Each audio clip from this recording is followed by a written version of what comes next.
so that should hopefully sort it out. There we go. Apparently I started it a minute ago and it wasn't actually live, so smart me. Yeah, so first things first, up on the bench today we got ourselves a Marshall ValveState 100-watt jobby. These, of course, were, you know, this is the second generation version of the ValveState. Might unplug that from the back there. We look on the front panel, we can see that this is the ValveState 100V. So the original ones were like the 8100s and similar type models. So they use like the 4-digit designator that you'd find on most Marshalls of the era, like the you know, the Marshall 2100, JCM 900, the 2203, of course. You know, the super lead master, 1959 super lead. Yeah. These ones are the second generation versions, and personally I like them a bit more than the first generation ones. They just sound a bit nicer to me. Obviously, of course, you know, a lot of metal guys use them because they've got a really cool sort of you know, high gain channel on there. But the clean channel is also pretty underrated. A little bit on the sterile side, but good if you want just a really neutral kind of flavour to just, I don't know, throw pedals in front of or do whatever. This one, of course, has been brought in by the customer because it is 30 years old. Dusty pots, crackly, crusty, that kind of thing. We're also going to do a recap on it. The caps have been ordered. They're on their way still from Element 14, but I'm at least going to get a check and just make sure that there's nothing else that needs dealing with whilst we're here. Give the pots a bit of a clean, get the old caps out ready so that when the new ones arrive, I can just bang them straight on in there. But let's give it a bit of a test first. Put that out of the way there. Let's get this and plug it on in. Thusly. Power into there, like so. And of course, speaker cable into there. Awesome. Now I can hang there. Let's get some power thusly and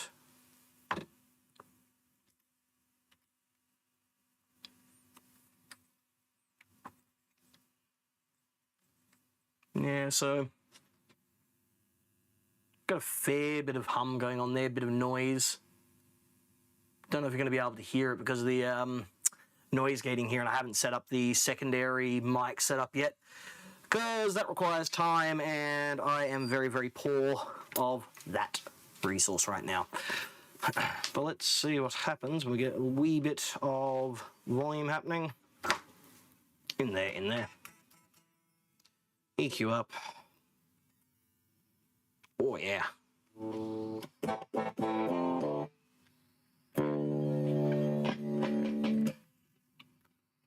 Yeah, you can hear like that kind of thing going on. So we've got some terrible stuff going on there.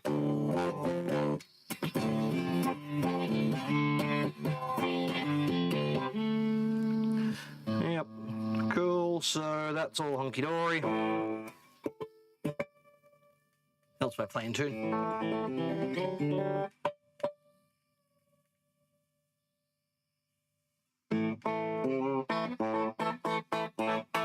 Alright, what's the crunch like?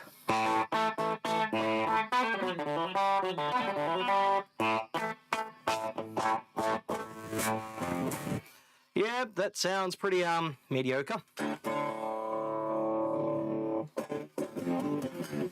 There we go.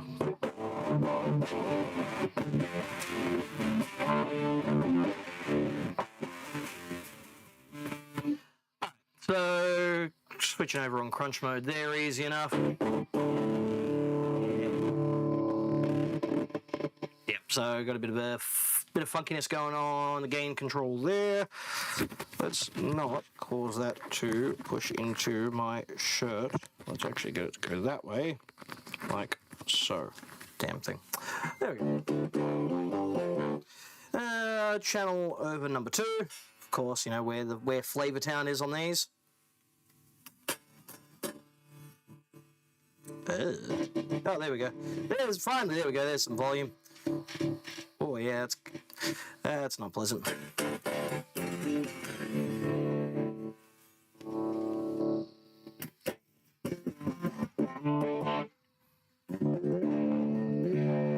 Alright, so we got some relatively low output on the dirty channel.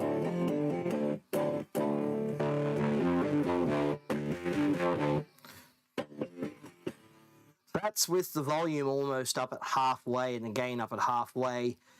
The clean channel is on a lower setting, but much, much louder.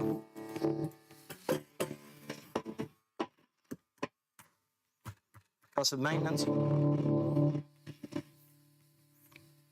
Yeah, so...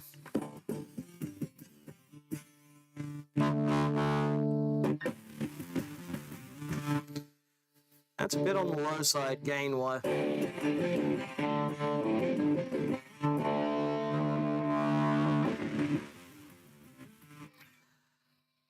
Okay, what happens if we go over to overdrive 2?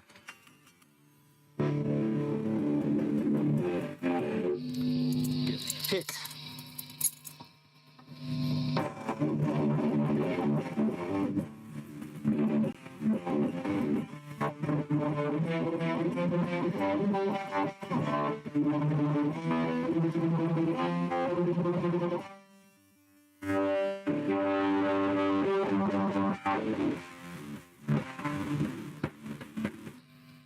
Yeah.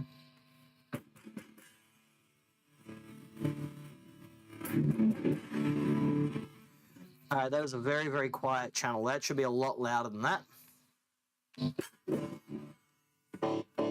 We're cutting out a little bit there too. Yeah.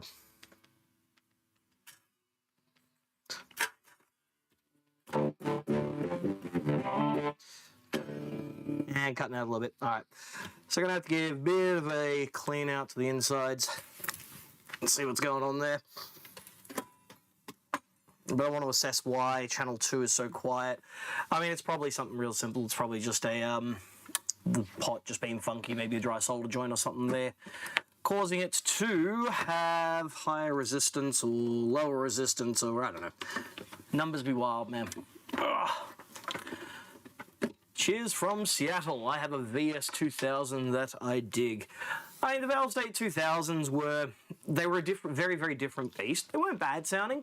The problem with them was often that the digital effects section sucked. It was like the really, really early days of, you know, digital effects going onto these kinds of things using just real cheap kind of whatsies. So, all right. Just having me some breakfast coffee as well, because that's how we survive. All right, we go. Lastly, let's get this bad mamma jamma out.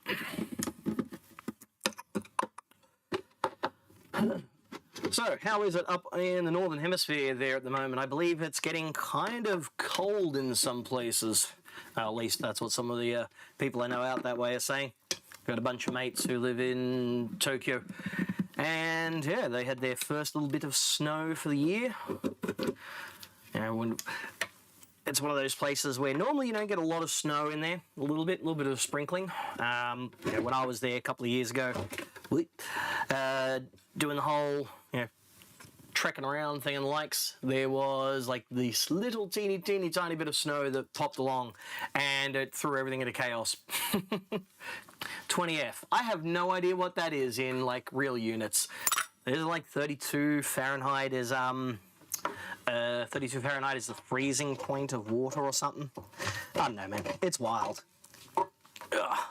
Imperial measurements and similar type things were just some random drunken dude rolling the dice and going, yeah, that's about right. Ugh. Okay, there we go. Right on.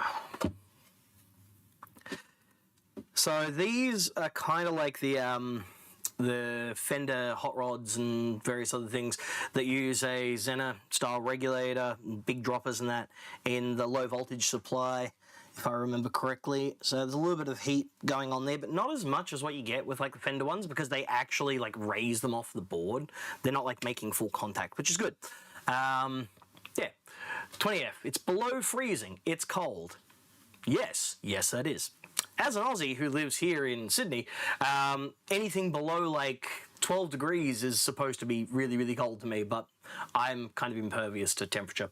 Yeah, the autisms makes me less susceptible to like heat and cold changes and that, so it doesn't bother me at all. My partner, however, if it's like outside of like the like the 15 to like 25-ish range, it affects her a fair bit. So coffee goes to that side. Now comes the fun part, and the reason why repairs take a bit of time and cost a bit of money, because it's not like I can just get inside there and immediately pull things out. I gotta pull knobs out, I gotta remove bits and bobs and pull stuff out. Come on. Where is it? No. Let's check this one. This one should work. Yep, fine now. Just throwing it around. Oh. I did have a smaller bushing puller, but it's kind of gone missing, so I have to use my big knob one, which is great for doing like guitars and stuff, and grab it and pull it away. But yeah, I did have one for smaller like amp type knobs that was good. But yeah, this one still works, and it prevents any damage happening to the front panel or anything like that. Just requires still a fair bit of leverage. These knobs have been on here for many years. Oh, come here. But yeah, speaking of cold and Japan and all the rest of that, I'm going on holiday for the first time since I actually opened the shop. Well, holiday, but it's also doing some work whilst over there, because we import a lot of used equipment from Japan, so I deal with a lot of wholesalers and stuff over that side of the world, and when I do, it's nice to pop over there on occasion and pick up some stuff and just go shopping for interesting bits and bobs. But this time, what's kind of interesting is that both Brad's Guitar Garage and myself will be in the country at the same time, so we're going to catch up and check some things out. I'm going to show him around because I've been multiple times, and yeah, we'll probably do a bit of a live stream while we're over there, a bit of a double team on that one, so we can sort of like show some interesting stuff like electronics and Akihabara and that, and of course where some interesting secondhand gear is. I have a solid state amp that needs some love, but not ready to dig in yet. I did buy an ESR meter and a can of deoxit. Solid state can be both simultaneously easier to work on and harder. Harder in that the topology is it's more complex. So solid state amps, the very earliest ones, for example, like Fender, when they were doing them, their Constellation series amps that they did, they sounded terrible because they were literally just taking existing circuits topologies, like tube type ones, but then using standard BJTs to make them. So you look at the earliest schematics and they are pretty well just a guitar, an old tube amp with transistors in there. As you get along and we get to know more about designing things, op amps come into play, JFETs come into play, all that kind of stuff. There's a lot more to it in order to make them sound quite good. So a lot of circuits, you'll get a lot more things. So you'll get like various op amp stages, you get various filtering things, you'll get stuff to stop oscillation, you'll just get just a lot of stuff happening. So with a lot of solid state stuff, ideally to make things a bit easier, you want to know your basics of transistor theory, drops and all that kind of stuff. But also you want to ideally have an oscilloscope. It does make things so much easier, signal tracing, because you can go through and pinpoint and find out where things are, and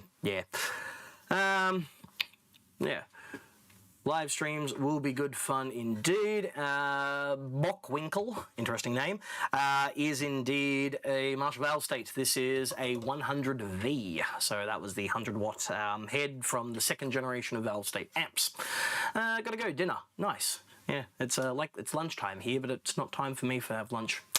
I have an Ampeg B5R bass amp, one of my personal favourites. I actually had one years ago and did a lot of recording with it as well, because the gain channel on it and clean channel blend them together, and they were really, really good for metal. Absolutely excellent. Has low output and noisy pots. $10 says go through, check your solder joints on those, because it's a loud error Ampeg. They've always had issues with the wave soldering. The solder joints go to hell. Go through, inspect all the solder joints, reflow them, clean the pots. You may find that's going to fix your problem straight away. 70% of the repairs I do on Ampegs of that era, so things like SVT3 Pros, SVT7 Pros, B5Rs, B2s, it's solder joints. They go bad. They are crap. They did not do ideal things with them. Yeah. I'm going to first check caps, etc. Yes, you do need a scope. I mean, caps are caps. You can usually sort of figure out kind of whether they need replacing by looking at the age of the unit. If it's older than 10 years and it's in the power supply, replace them. I love this thing. That's what's going to happen with this. Now, when you're troubleshooting, that's when it gets a little bit more difficult. So, for example, I actually had a bit of a run of them. A couple of devices that had leaky caps in the signal path. Boss DD3, so an old 80s one, and a modern Korg R3, where what's happening is those caps are getting leaky, spilling their guts out. They're still passing signal, but they're attenuating it massively. So, for example, the R3 was losing like 98% of its signal. Some of it was going through, but so little. Pulling out a cap, putting a new one in, it got more. Pull out the next one, it got more. So with those instances, that's where this oscilloscope comes in handy, because you trace either side of that cap. You should pretty well see the same amount on either side, maybe a minor drop, but there shouldn't be like a huge drop over that cap, unless it's like a really, really small value one that's like filtering out any low frequencies. Now, where was I? That's right. Yeah, someone's worked on this previously, it would appear, because there's only like 4 nuts on the front panel. So if there's no nuts on there and you're like, you know, knocking things around and moving it and that kind of stuff, that can put strain on those shafts and damage the pots. So that might be causing some of the issues. And I got me a message. Funnily enough. Speaking of Brad. There we go. That one there, that one there.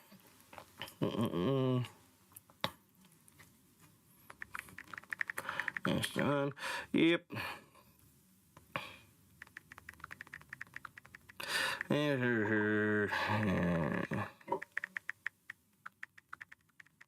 Cool.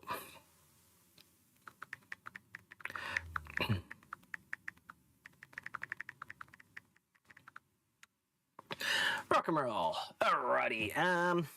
Cool. So got that. I need to remove this board, and it's got those annoying little bloody standoffs there. And these mofos are prone to breaking. Not as bad as some of the others, but, you know, at least it's not a Mesa. Come on. Okay, come on, you gonna come off? No. Alright, so we'll push it in that way and just do it that way. Doop-a-doop-a-doo. Alright. That one up. Come on. Up we go. Okay. Aha. Right. Okay, so that one's okay. That's okay there. If I remember correctly, these ones are a nightmare to actually remove from the chassis. It's been a hot minute since I worked on this model specifically. Was it this one or the previous one? I know there was one of them that was a nightmare to remove from the chassis. So I think I might actually, yeah, that's right. These ones I've actually got to actually remove the standoffs from underneath. That's right. I think my first real amp was a VS265. Should have never sold it. Ah, the old classics. Dibby-dibby-doo. Okay, let's remove these plugs underneath. Come on, you. Side cutters. Come on, underneath. There we go. Use some side cutters on it. That just wedges underneath the little plugs to remove them.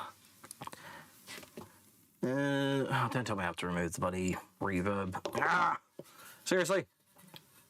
Nope. Yes, I do. You bastard. Wait a minute.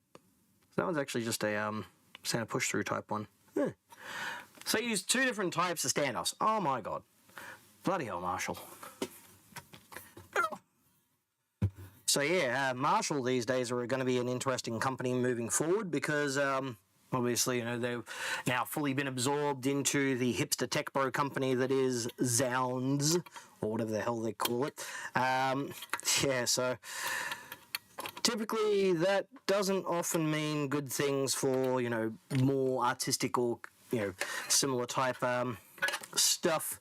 And instead, it will mean that they will be pushing for every dollar they can and probably stripping out every sort of element of the brand they can to scrap it for anything.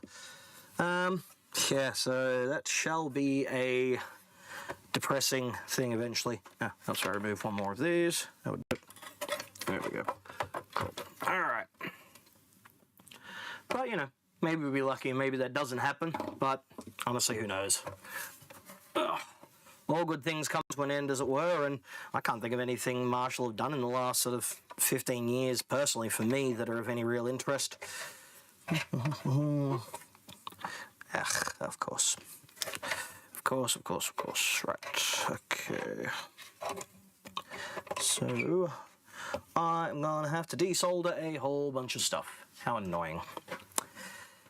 Yay. Definitely not made with an eye for service, this particular one. Now, in order to actually remove this board, I'm going to have to desolder the reverb connections and the mains from the transformer here, because it's actually all the way on the board there. How annoying. How utterly annoying. Coffee time. Wait for the soldering iron to warm up. First time for the day.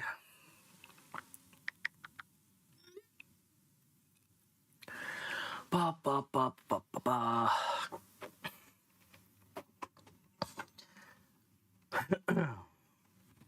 Wakey.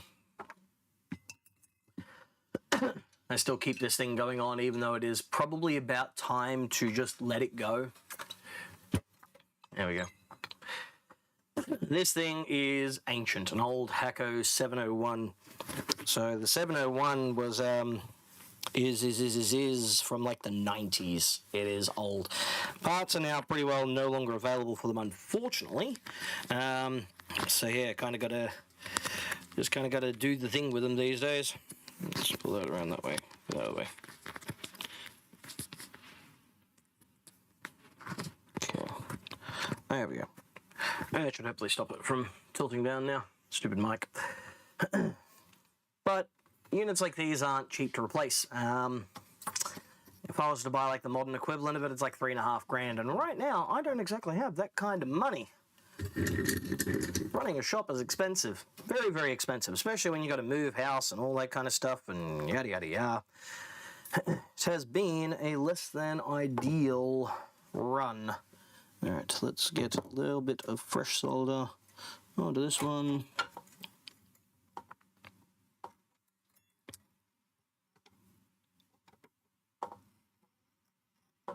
Come on.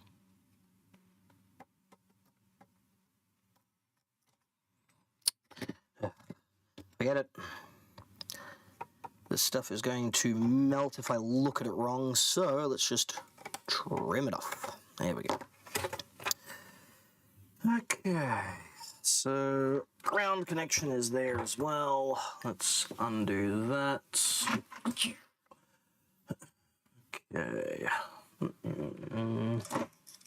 Gonna be a tight squeeze, so we're gonna use a shifter. The mighty shifter.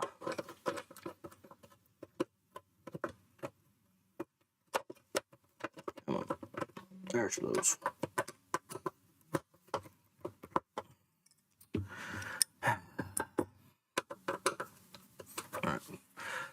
Alright, so we need the other size. Where is it? I use this one.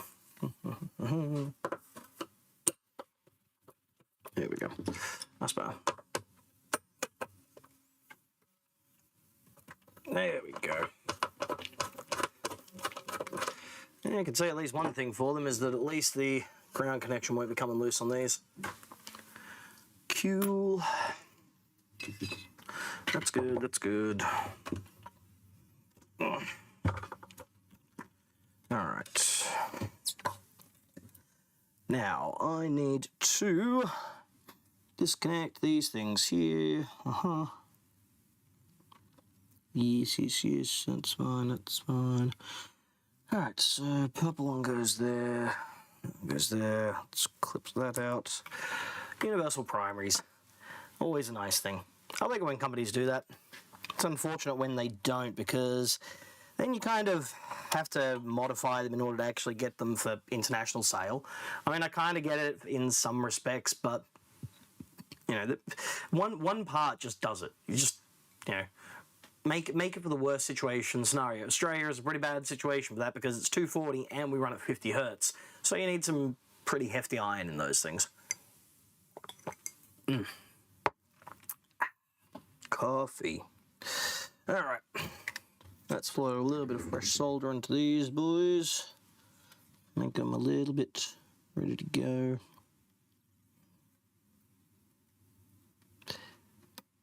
"30-year-old solder and all that kind of stuff doesn't typically like to let go."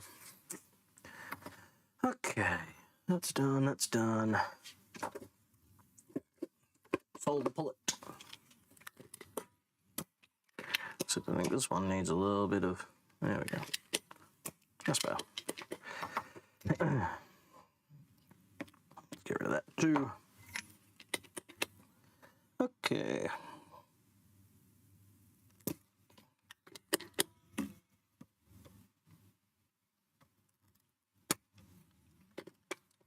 Come on.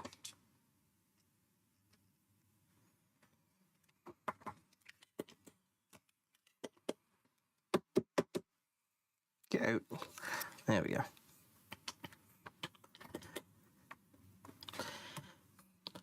Sometimes a good old-fashioned solder pullet is a good way of going about things because they're easy and empty. They don't cost quite so much on the consumable side of things. Because when you're doing like a whole bunch of things on a PCB or something like that, where you need like to get rid of a whole bunch of material, then you know, obviously the desoldering gun's great, but I mean the filters alone on them are like $3 a piece, so not exactly cheap. There we go, cool. Sweet. So with that, I can just snip off a little bit of excess. And it comes out. Sweet. All right. There we go. Okay. Same deal here. Just a wee bit of excess gone from there. And the last one down here. Cool, that one's already loose. Nice. Excellent. Alright, transformer's disconnected on that side. A little bit more fresh solder on this one. Ugh, God, I hate that smell.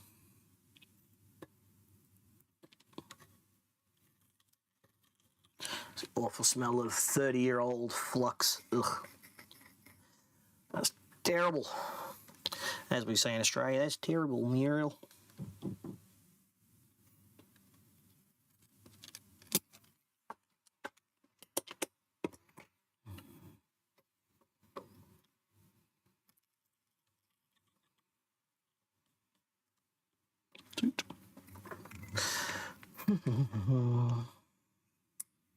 Excellent. All right, that one there, and the final one down here.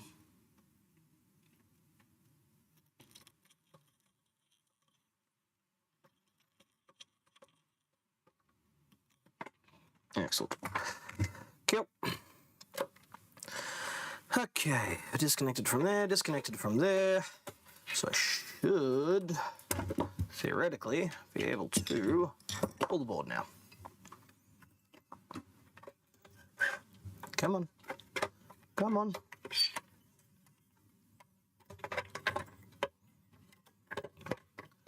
Come on. You mofo. Seriously. Right. And you're going to make me pull that U. Oh wait, there we go. Sweet. Excellent. Alrighty. Ugh. That's a nasty flux. That is horrid. Let's see if we can show you. Where's my remote emote? Here it is. Here we go. Whoop. There we go. Sweet. So yeah, we got some pretty awful, nasty flux residue around there. Some less than stellar joints around this section, so someone has either tried reflowing it, or that is just how it was from factory, which, you know, I wouldn't put anything past anyone in general. Then of course we've got some more terrible solder all the way over here. So I've got to remove those caps anyway, so while I'm in here I'm going to remove a bunch of excess solder, clear out some gunk and all that kind of stuff. Try and make it, you know, kind of the best that I can.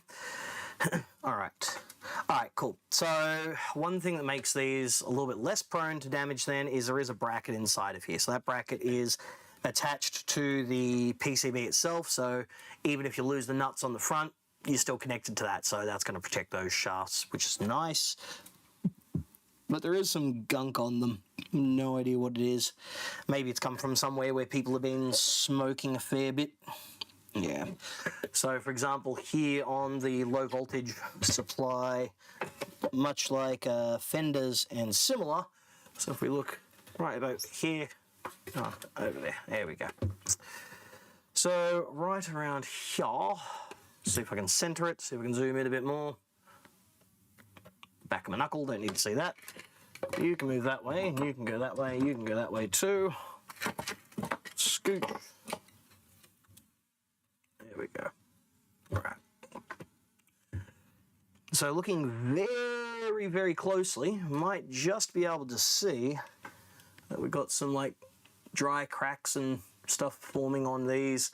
So that's going to be from that heat that just happens from the voltage drops that go across there.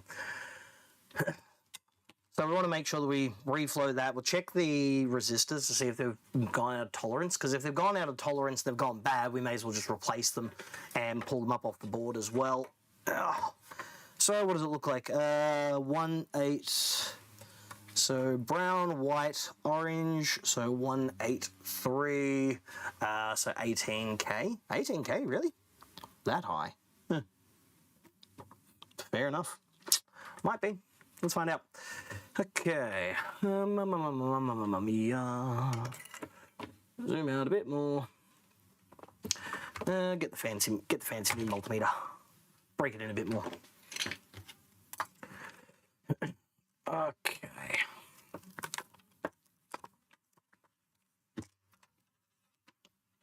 I'll move that out of the way there a bit so I can see that. Oh, there we go.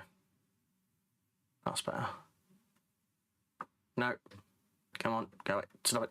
Bloody thing. There we go. Now I can actually see what's going on. Okay. Let us take a look here and see what we've got. Resistance values. Come on. Get in there.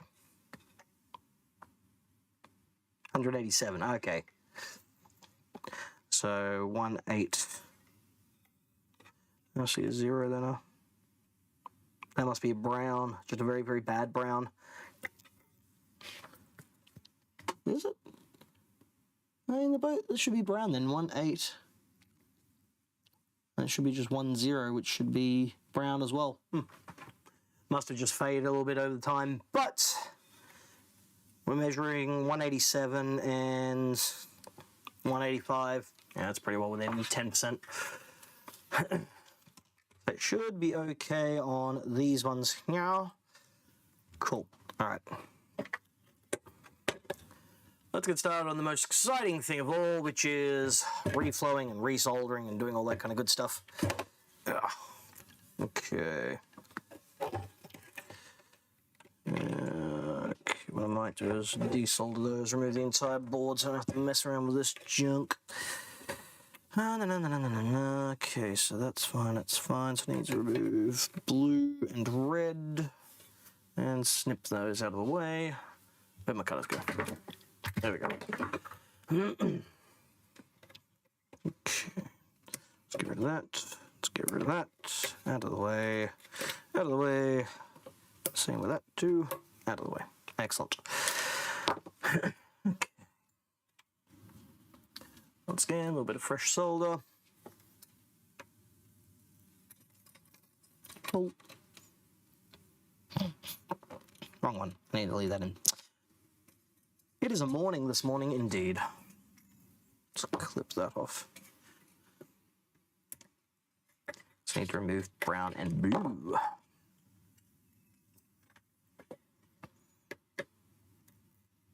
There we go. And a wee bit more there. Yeah. Cool. Alright. And I can just remove the rear speaker connections. May as well keep them connected. Come on. Oh, there we go. Ooh, that's a bit solid.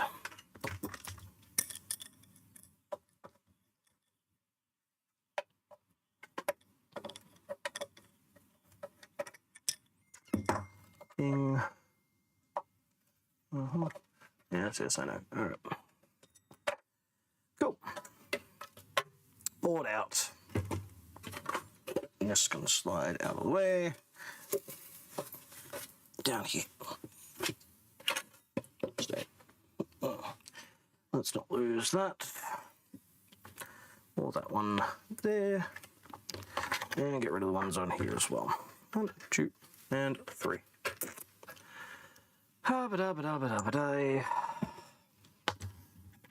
Cool. Alright, so now I can get a bit of a closer look here on the board.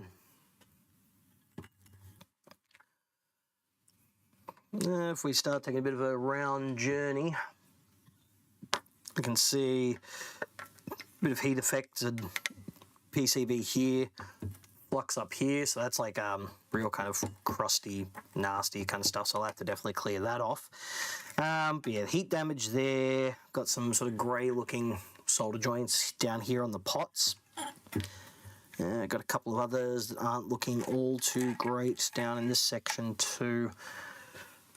So, move up to the next point. What do we got here? That's the output driver section there, which, I mean, they look pretty good all in all, thankfully. And the next section down, what do we got? Couple of weird looking joints there. Nothing too alarming. Oh God, that's awful. That's that's crusty. That's some nasty, nasty stuff. What actually is under that? What is? Oh, that's the channel select switch, which was a little funky before, so I'll probably need a little bit of contact cleaner inside of there. Will my head get in the way? Yeah, so it does. Those solder joints look absolutely terrible. So that's what I was talking about before, the heater section. So those will get reflowed just to prevent any issues there. Tube socket looks pretty good. Couple of funky joints over here as well towards this side. So that one doesn't look great. They don't look great. And then of course down here we've got all this kind of mess. So, yeah, just procedural, really. It's not the most exciting of stuff when it comes to a device like these. Not like I'm troubleshooting any real kind of, insane or intense kind of wackiness. It's just, it's making noise, the output's a bit low. Okay, let's check it out. Let's find the common faults and the things that tend to be, known problems on these. Wakey, wakey.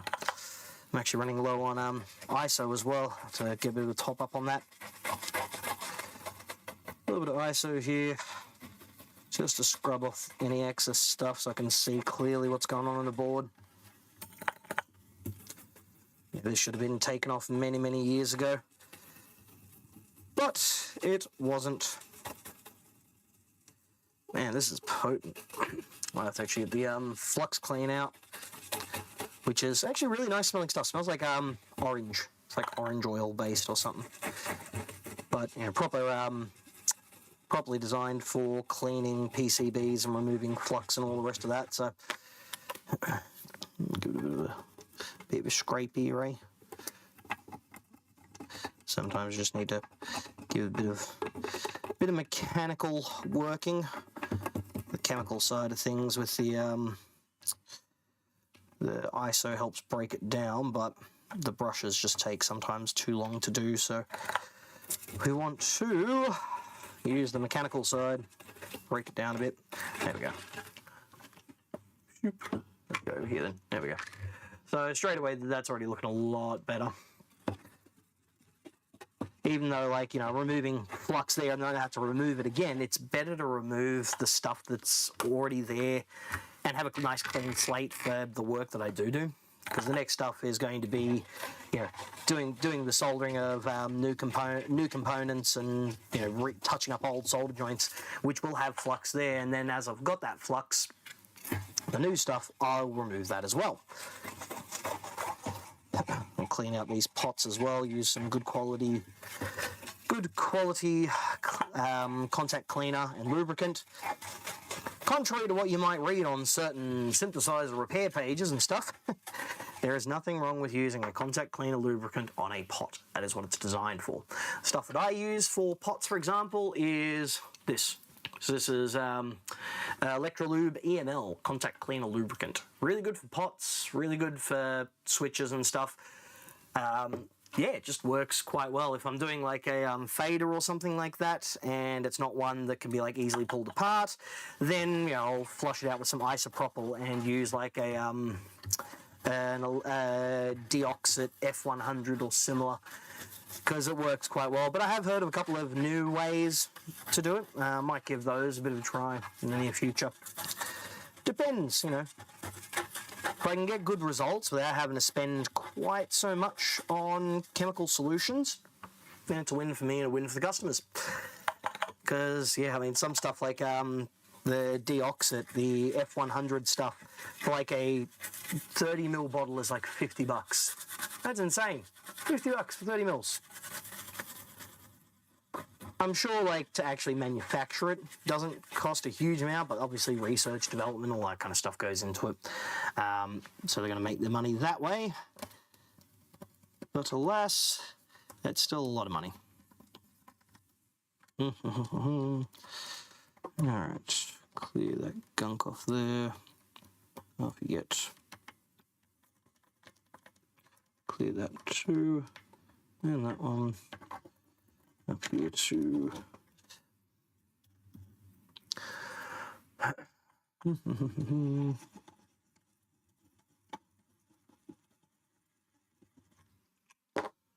right. Come on.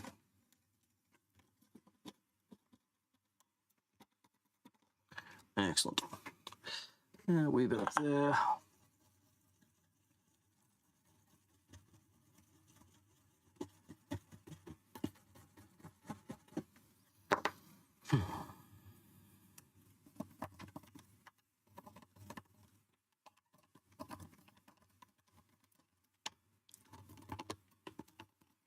All right.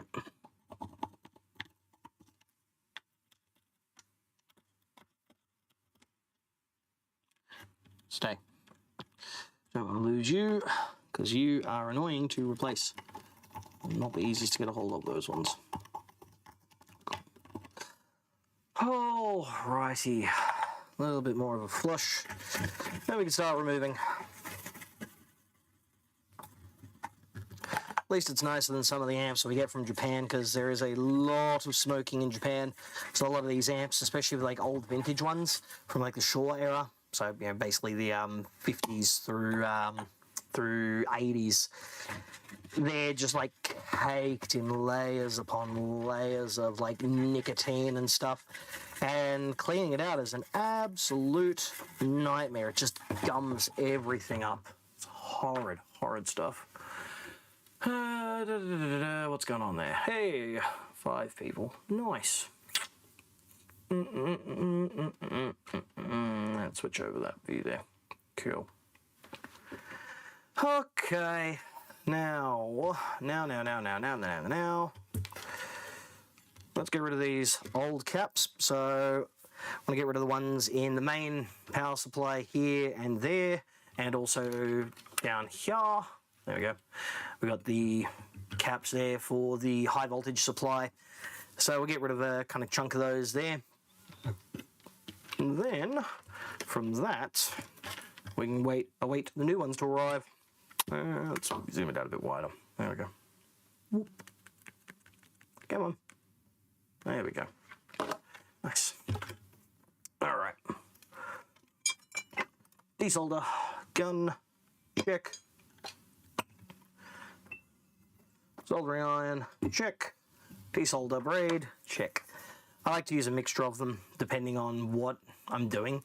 Old units like these, I mean, the PCBs on these aren't actually the worst in the world. They are single-sided, but you know, they're relatively sort of tough for what they are. They aren't through-plated though, which does make them a little bit more likely to tear out if we overheat them. That's where solder wick comes into play. Solder wick's great because it acts like a heat bridge as well. It's like a heat sink. It'll pull away some of that excess heat and not have it bury itself quite so much into the solder trace. Because we don't want to end up with that kind of thing happening too much. Cool. All right, let's get these out. So this one up here first. A little bit of new solder. Slew. A little bit more there. Cool. And then desolder braid. Go.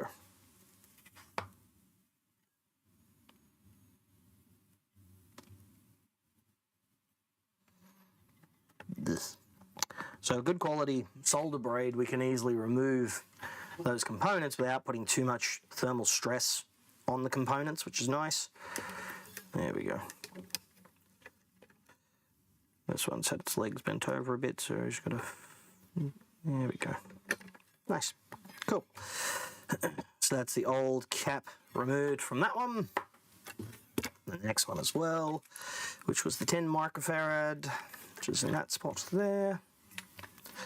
Once again, a little bit of fresh solder just to wake it up. And that one too. And then add it with desoldering blade.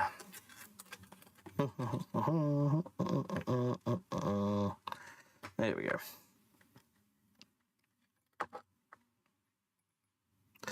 That go there as well. Come on. There we go.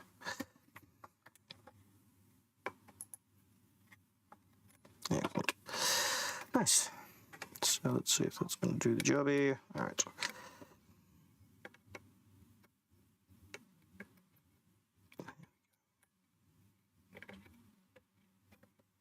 Sweet.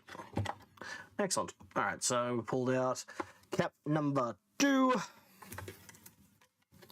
So they're gone, and then we'll get these jobbies out from this side, which is where the low voltage caps are. So that's like the output stage and all of that, first stage filtration. So unlike a tube amp, solid state amps like these, you can just basically hit them with a lot of filtration straight up front because they're going to be like solid state rectified, but also you can get big values at the voltages that these are. Good luck trying to find a 2200 microfarad cap at 500 volts. Not going to happen. So instead what we do with tube amps is we throw together a series of what we call low pass filters. So that's why each one has a capacitor and then a resistor that follows in step. That's a low pass filter. The way that it's set up is that it'll filter a little bit more, aiming to get to a point where the cutoff of the filter is 0 hertz. Trying to just cut off more and more each step. So it's easier to do that, and you put first section of filtration at the output stage, where it doesn't matter so much, especially if it's a push-pull amp, because then you've got common mode rejection across the transformer to get rid of that, the ripple. And then as you go through the next stage, you get to the first stage of the preamps, you want more filtration, which is why you add another node, another node, another node, which is what sort of separated things like the twin reverb from, say, the Champ, because the Champ had less filtration because it was more expensive. Put it into a cheaper thing, more hum, more noise, more sag. As you go higher up in the range to things like the twin reverb, which are solid state rectified, then you've got more filtration from the first node all the way up to the last to give you a bit of a stiffer response. It's still not as much as, say, a Marshall, but more than, say, a Champ or a Deluxe. Oh, knock that over.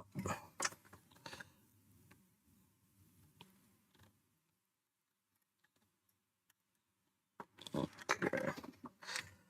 A little bit more to remove. Come on. In there like so. There we go. It should now give us the ability to remove that. There we go. All right. First one out. Next one. Next one. How about here? So one of the annoying things about amps like this from this era is that they use a big, massive trace for the ground connection. That's a big, huge heatsink. So it can be a bit of a nightmare to actually remove components. The modern way of doing things is you have a pad for the component and you have it like the circular pad, and then around it you have legs connecting to the actual ground plane, not just it's part of the ground plane, because then that way you've got like a bit of a thermal joint there, so it's not trying to have to heat up an entire thermal plane, an entire ground plane, I should say, in order to get rid of it. All you have to do is heat up that pad and it becomes so much quicker, so much easier. Working on old stuff from the 70s and 80s was especially terrible for that. Big, huge bloody ground planes and stuff like that. And you're trying to desolder and it's just sucking every little bit of heat that you can expect out of it. There we go. And the next one. Go. Come on.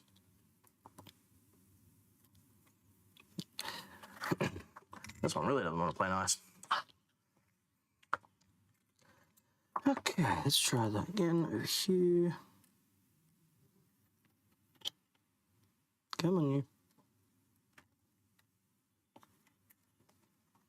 No.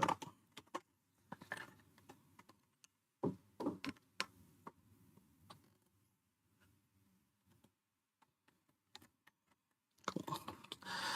All right. Excellent. So we're loose now.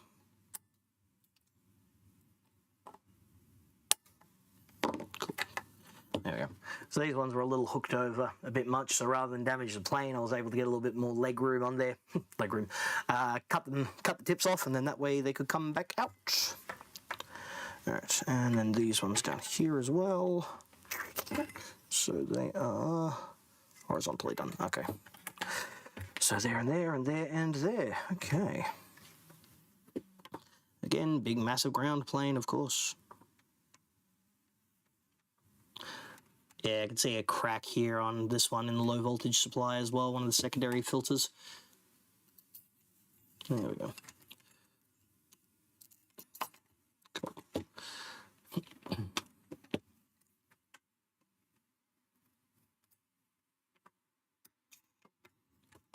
All right.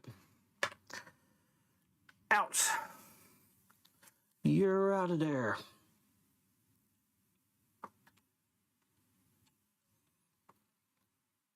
All right.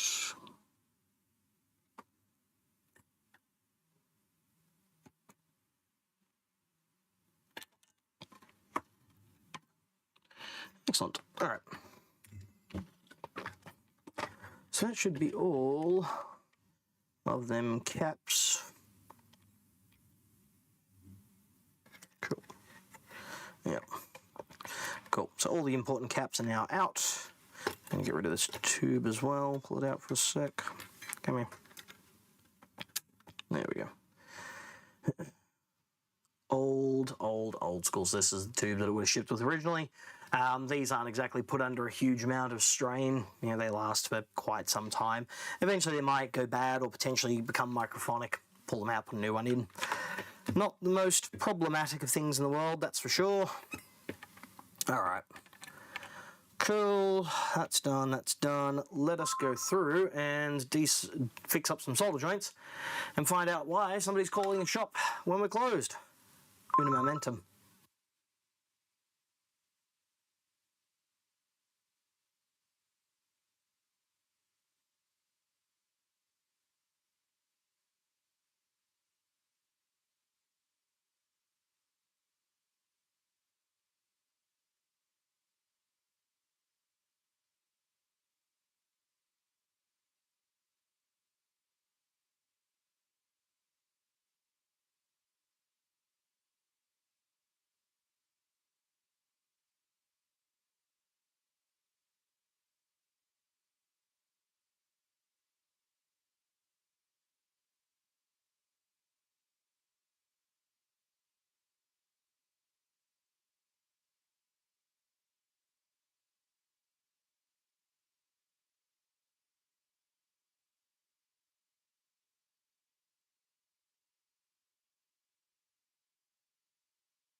And I hath returned. There we go.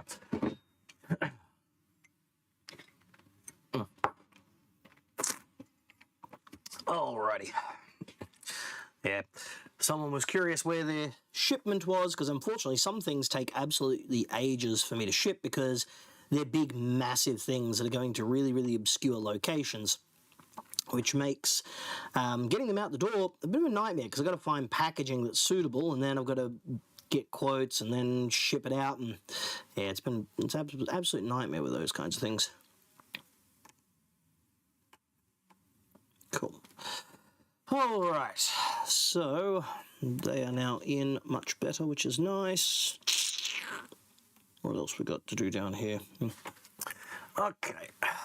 Oh, I need to get a new draftsman's chair, because doing it the way that I do it here at the moment is back-breaking, to say the least. I don't have anything that's tall enough. Might have to go for a bit of a drive later this afternoon and see if I can find something. All right. Now let's go through and do us some bad solder joints. What have we got? Cool. Adding a little bit of fresh solder, because it also has flux inside of it. So this is good quality multi-core branded stuff, which has really good quality solder in it. Flux, that thing, good quality flux. Get rid of some of these bowl-shaped solder joints, because they're not what we want. We want enough solder, not so much that it bowls up. It can also be a sign of a bad solder joint. Ugh, nasty. That's better. A little bit more pear-shaped than bowl-shaped is what we want. A little bit there as well.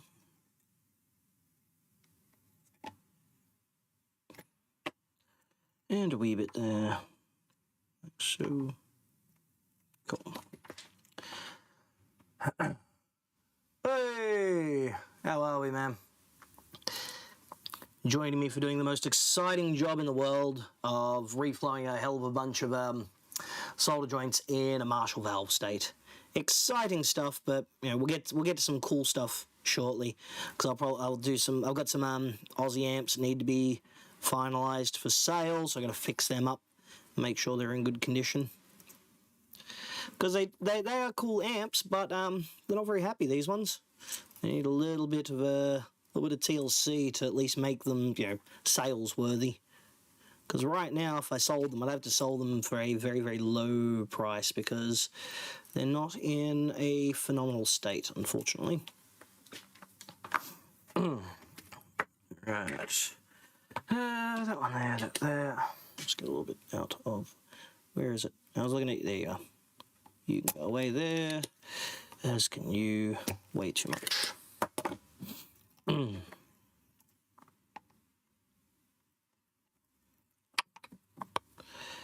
That goes there.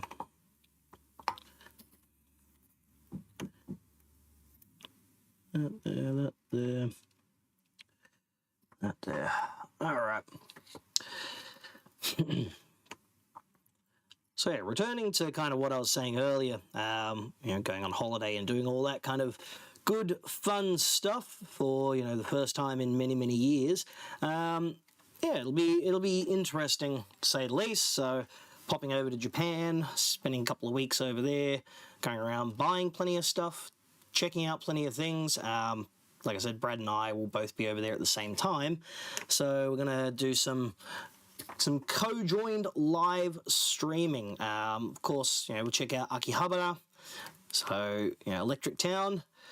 Some of y'all may be into anime. Yep, cool. There's obviously plenty of that in there, but it's cool as well because there are still some old electronic stores there and ones that are kind of still hidden away that you can find. So you can go into the Radio Tower. And there's a couple of stores up on the upper floors that sell like wholesale components. So you can walk in there and you can buy still like capacitors and switches and stuff like that. But they have like a lot of tube stuff, surprisingly. And depending on how many of the old guys are still there in the, you know, the little sort of micro thing that you've seen of all the little stalls there are some in there that you can actually walk up and you can just like see on the shelf behind them a bunch of Japanese-made transformers for tube stuff, mostly hi-fi, but you can walk in there and they'll also help you find like you can go up there and say, oh, can I get like a transformer with these specifications? They'll be able to sort it out for you. You can also pick up a bunch of sort of vintage and secondhand and other interesting bits of electronic stuff in there. Like last time I was over there, I picked up a three new old stock sealed matched pairs of Toshiba 7189A tubes. So they're used in a lot of old Taisco amps from the 60s, and they were used in a lot of Japanese tube hi-fi, so Sansui and some others used them as well. So they're kind of like a very, very, very robust but non-pin compatible EL84. So, you know, picking up stuff like that, you can just sort of find them in various places. I picked up a bunch of them from Hard Off. Stupid name, but wonderful, wonderful place to visit. I absolutely love it because I have bought so much stuff from them. Buy things there, bring it back and sell it and all that kind of stuff. You know, there we go. Damn thing. Not only like, you know, instrument related stuff, but other things and collectibles and just interesting stuff. But of course, you know, musical bargains are always a plus. But you can walk into like some of these big massive hard offs and like book off super bazaars as well, similar sort of concept, and you can like find almost anything in them. Tools, cool, they got them there. Multimeters, excellent. You want hi-fi and speakers and amps, cool. You can literally, they would literally have actual like just bare speakers like that you can buy on the shelf there and pick them up. A lot of JBL things, a lot of old vintage type stuff. And you can pick up clothes and homewares and stuff, but you know, obviously this kind of crowd, people who are watching this, are more interested in the musical and audio side of things, one would assume. Yeah, so that shall be fun. The good thing about Hard Off as well, surprisingly, is that they actually encourage filming in there, which is wild. Like, you go in there and there's a sign on the front saying, feel free to film, please do. Which for a Japanese company is very, very strange, because normally most places don't like it when you do. But it means that you can go inside and do some interesting content. So whilst I'm over there, I'll definitely be doing like some instrument hunting videos and stuff, because I will be over there from, 22nd of March to the 15th of April. And the last week of it, I'll be there by myself, just running around doing stuff, because the missus has to return back to Sydney and look after the things here. Okay, what do we got up here? Let's deal with these resistors up here too.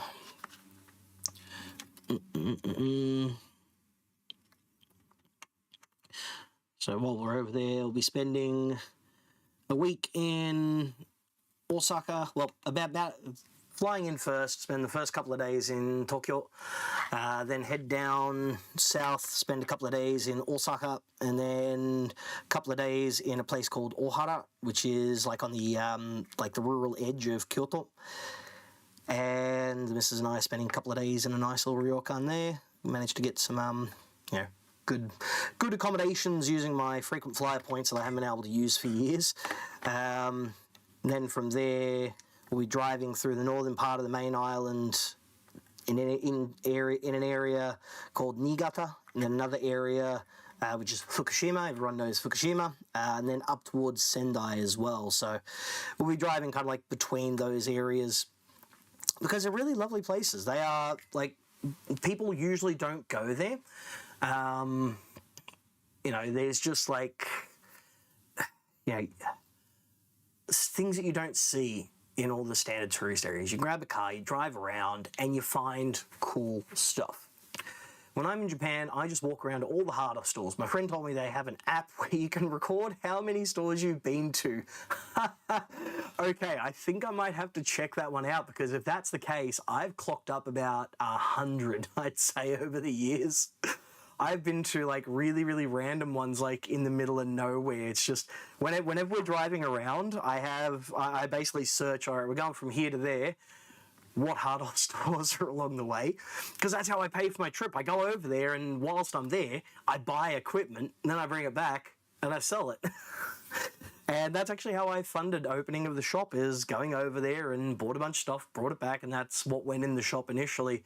And yeah, I was able to make some profit and buy some other things and go from there.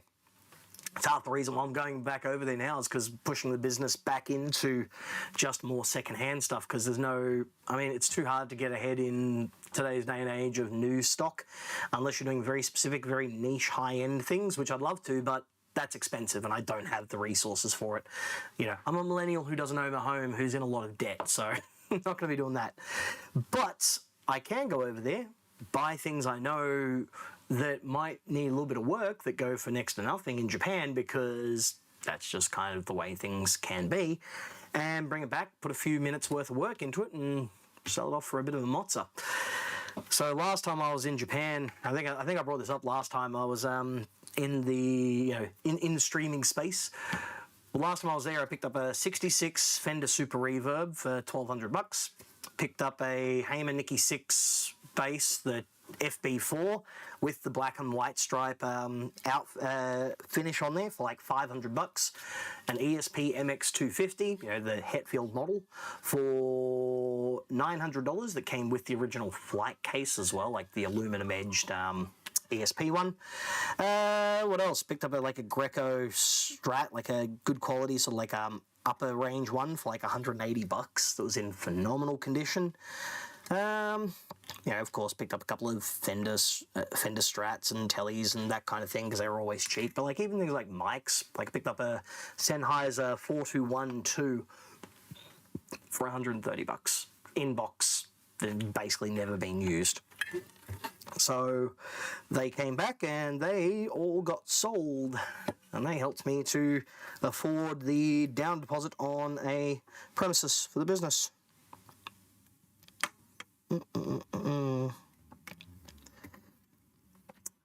But But yeah, it is, yeah, if you're a musician and you like finding interesting stuff, then there are definitely places to check out to go whilst over there.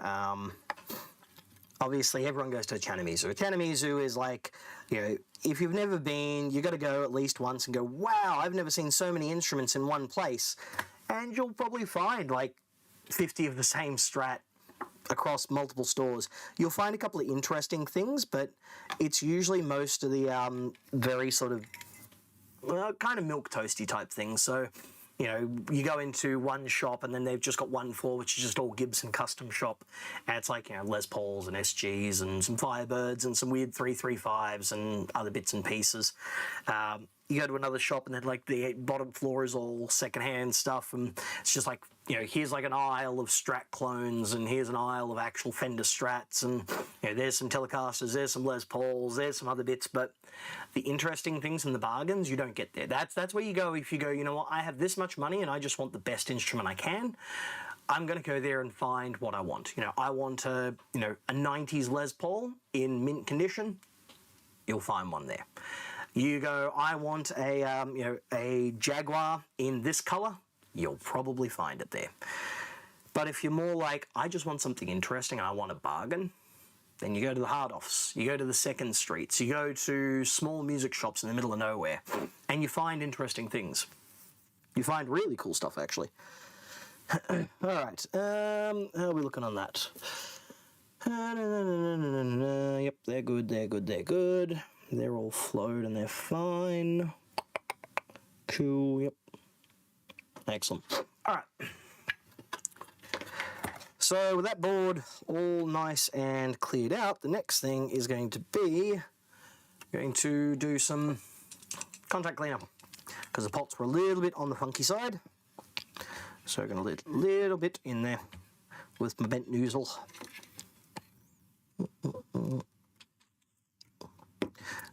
Now, you don't need a huge amount in these things. Some people like go absolutely ham wild with contact cleaner. Just a little bit. It's just enough to knock out what's in there. A couple of rotations backwards and forwards should do the jobby. If it's more problematic and that still doesn't clean it out, then you can also flush it out with ISO, and then you need to put in a little bit of like contact cleaner, a bit of lubricant in there, or else it's not going to work properly. It'll like grind as you turn it, and that will wear out the carbon track in like 2 turns. I've seen that more than once over the years. Come on, in we go.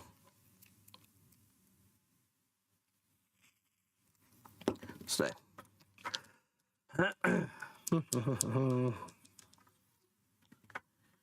This one was signed by Denise. Hi Denise, if you're still working at the company. I know that Marshall did have a lot of long-term employees there. Lots and lots of people who'd been there like, 10, 15, 20 plus years. There's my thing. That one there. Hey. That one there. Go over to there. There we go. Do. Alright. That's clean, that's clean. That one there as well.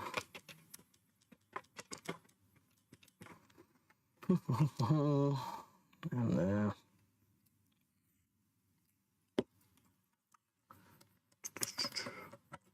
Most exciting thing in the world, spraying pots and cleaning them. But that'll at least get rid of that dustiness and nastiness.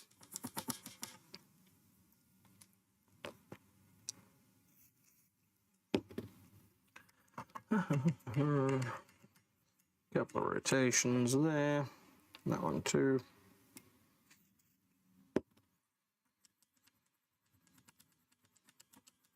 Yep.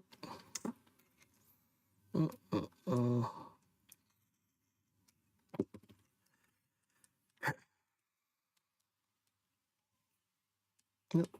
Just realised I missed a solder joint there. I have to fix that one up.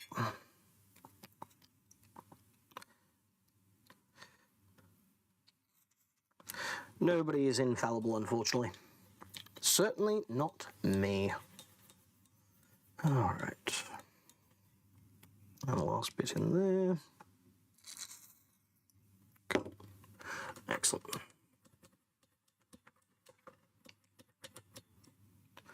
Cool. All right. A little bit of solder on that. Where was it? In the midsection there, like so. There we go. Just make sure I didn't miss anything else. There's a little bit there that I need to deal with.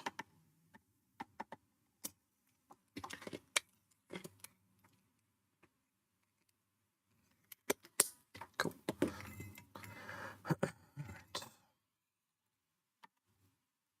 And there, that's all. Sweet. All right. And give it a little bit of a flow to the socket up here as well, the tube, because there's a couple of funky looking ones there. Keep it nice just in case.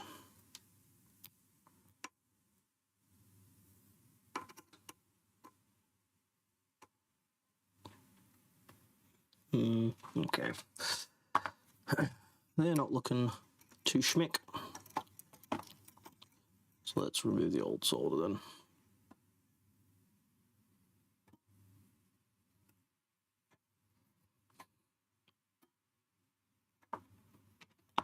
Spicy. Oh, very hot.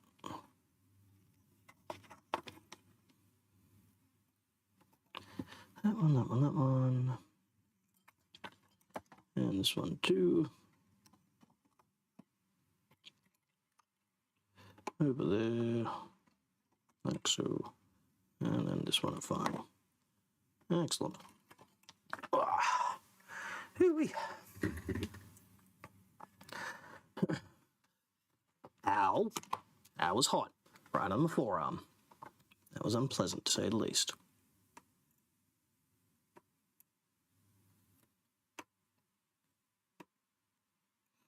Cool. Much better. Some much nicer, cleaner, shinier looking solder joints.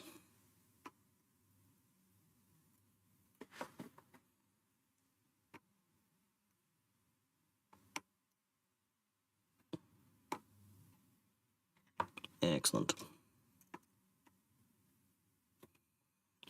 Except that one. Don't know why that one went frosted. There's plenty of temperature on it. Shoot.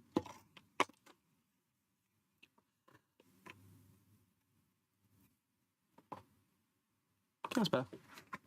Excellent. Alright. Cool.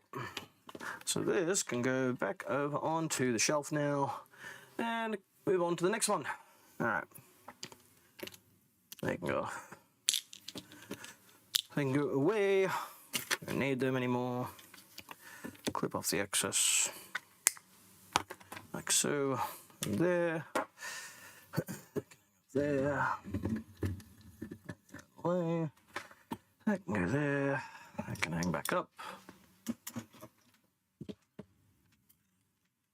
And that can go all the way there.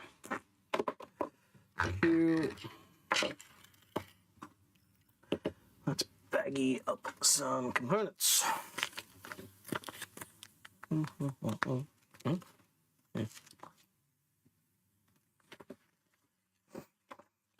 Alrighty. ValveState 100.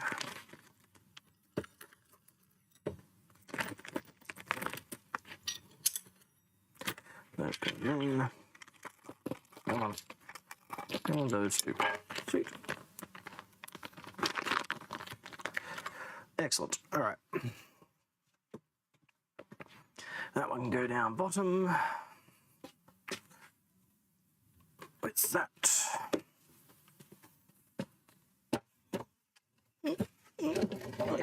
Oh, stay.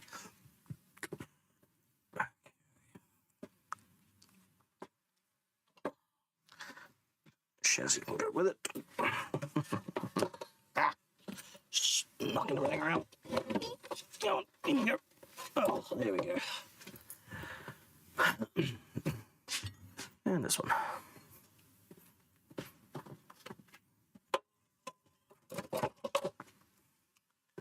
All right. So I've done that.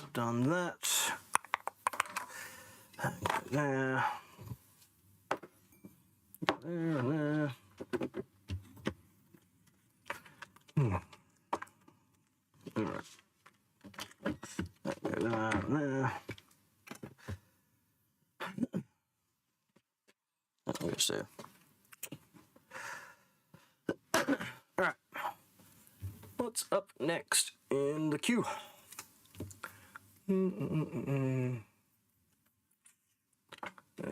Refresh.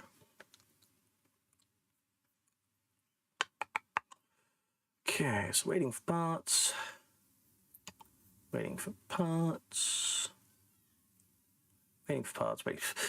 Story of my life. Waiting for parts. All right.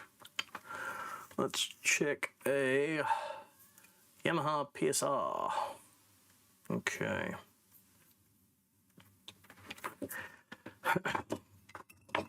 So this one's a warranty jobby for Yamaha. I'll have to check it to see whether it is indeed something that they'll cover under warranty, or whether I have to turn to the customer and say, unfortunately, this one is a repair with which you must foot the bill, because that does happen from time to time, especially when someone comes in and it's like, oh yeah, here it is, it just stopped working. You look a little bit closer, it's like, oh, there's moisture all throughout it, so you've probably, spilt something on it or something akin to that, which isn't something that's coverable under warranty. All right, that goes there. All right, put the bench off.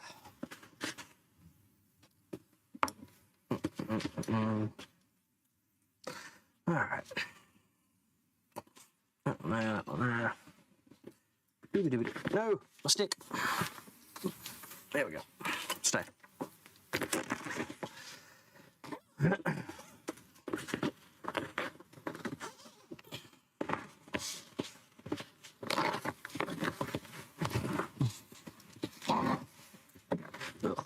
Stinky.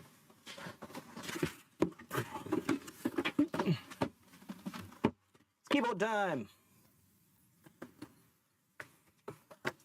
Because why not? All right, let's zoom that out a bit. All right, so apparently we have an issue where we've got the top octave not responding. Usually it's going to be a pretty simple repair. That's just going to be a replacement of the upper PCB. But I want to check first just to confirm what issue it might be. Power on, 12 volt, these are on 13, too far. I think my power supply might be getting a bit funky. Unfortunate.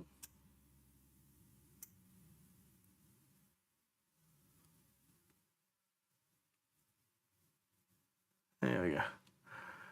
Yeah, I might have to give my power supply a bit of a cleaning and servicing.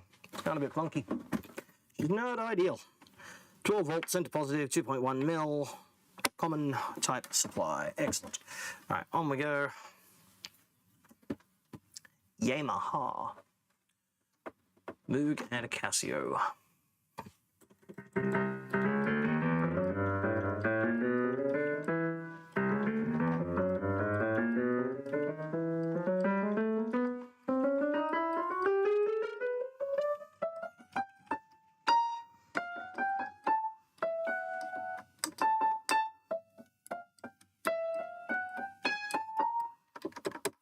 Bonk.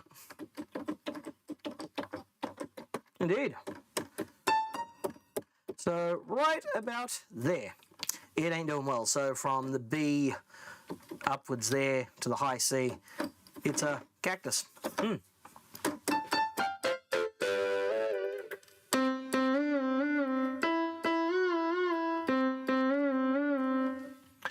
right, let's crack this thing open and find out for certain that there is something going on in that.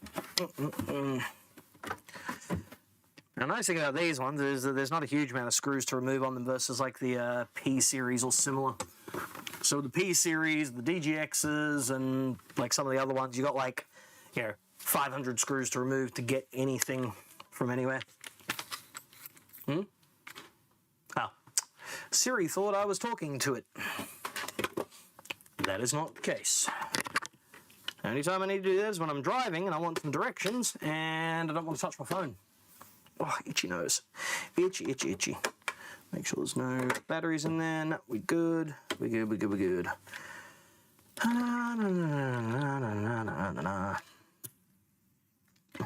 I appear to be missing a drill bit too, which is annoying. I have like a long one that I use normally for these. But it looks as though I have misplaced it somehow. Don't know how. So I should be able to get through to these screws easily enough. Nah. Alright, so the middle ones I have to use the Mortzi. That's fine. To the correct speed, thank you. Also, a really useful tool when it comes to working on stuff like this is this. Looks like an old radio aerial, but what it actually is it's got a little magnet on the end. So when I pull a screw out, I can just plonk it in there and it comes out. Makes my life oh so much easier. Like just way, way, way easier. Oh, itchy nose. So especially for like screws and that, they're like down in the hole like that. It's just easier to just grab the tool, give it a bit of a wiggle, provided I actually undo it fully. There we go. And then out it comes. Oh, again with the dusty nose.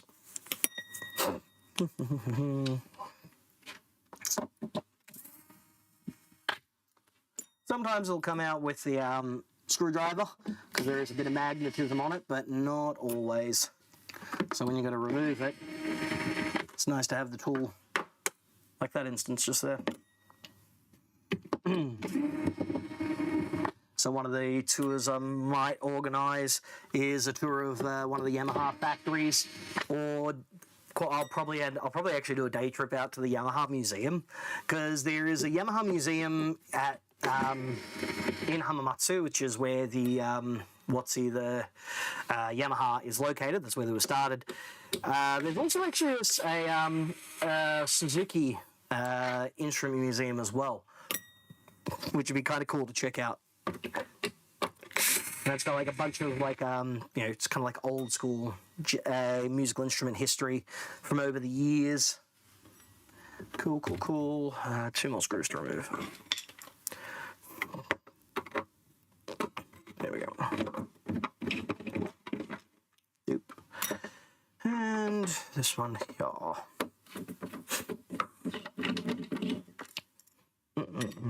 Alright. That can go all the way there. Alright. That goes there. Oh, I itchy nose. And then we've got these final screws to remove. Like so. Like so, and like so. Cool. As we go there. Unplug. Come on. Come on, you. Damn thing. Ugh, how annoying. Use the grabby jobby. Come on. Do it. Grab it. That one and that one there. Cool. Sweet. And then finally this one. Nice. Come on. There we go. Sweet. You can come out of there. Alright. So that's the whole keyboard mechanism assembly there, which is nice, just comes right on out. Oh, itchy nose. Now let's remove us some keys.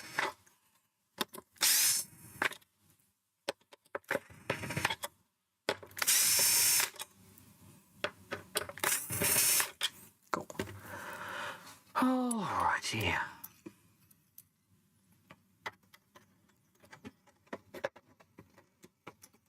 Come on. Excellent. So, whoa, hello, Nelly. Okay, so no wonder that is a no wonder that is not working. Wow, okay, that is that's a new one. I've not actually seen that before. This is definitely going to be a case of not a warrantable job. Why? Because, well, losing my whatsy. There we go. Let's try that again. Zoom in. So a warranty will cover, in Australia anyway, things like if you've got manufacturing defects. Say, for example, there's a bad solder joint or a bad connection or something goes funky. This, however, that is physical damage. That is someone has fallen over or knocked into the keyboard or something like that, and they've just smashed right into that. That wouldn't have happened at factory, right? Even if that was like sitting in a reasonable kind of position or something, when that went through testing, because they have an auto testing procedure that they put them through, basically a machine goes through and plays all the keys. Comes up on the screen as to whether it's working or not, and it also you can also like connect up a header to these to test them. This here is not something that would have gone through QC, that's for sure. So unfortunately, this customer is going to be paying for a new board and my labor time. Yeah, the reality is a unit like this is yeah, that's kind of cactus. So I had a unit once previously, right? There was another music shop. They sent it in to me and they said, oh, it's under warranty. You know, we swapped it over for the customer install because he was impatient. Okay, cool. So they've sent it in to us, and when they've done so, I've opened up the unit and found that the key bed was basically like this. It was damaged, but it was a bit different. It was like the contact strips were in incorrectly.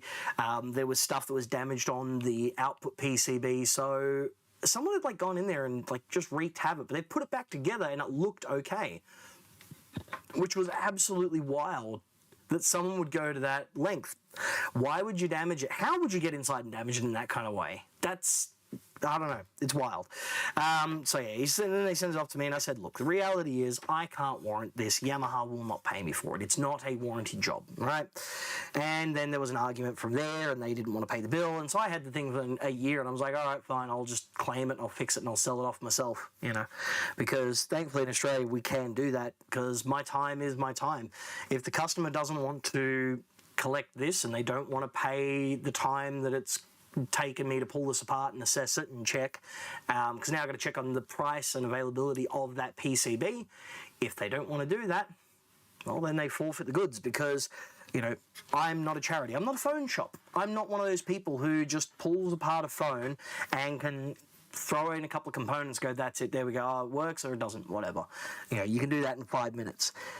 This takes time, this takes skill, this takes knowing how this comes apart. I mean, even the fact that I can pull those screws out and I don't have to worry about marking where they go because I've done so many of these. I can literally go, yeah, I know that screw goes there, there, and there. If it's something new, I'll do it, but you know, you do it enough times and it becomes second nature. So yeah, so what I have to do is take some photos of this so I can contact the customer and let them know that, alas, we shan't be covering it. Because yeah, that is damage like mad. Oh man.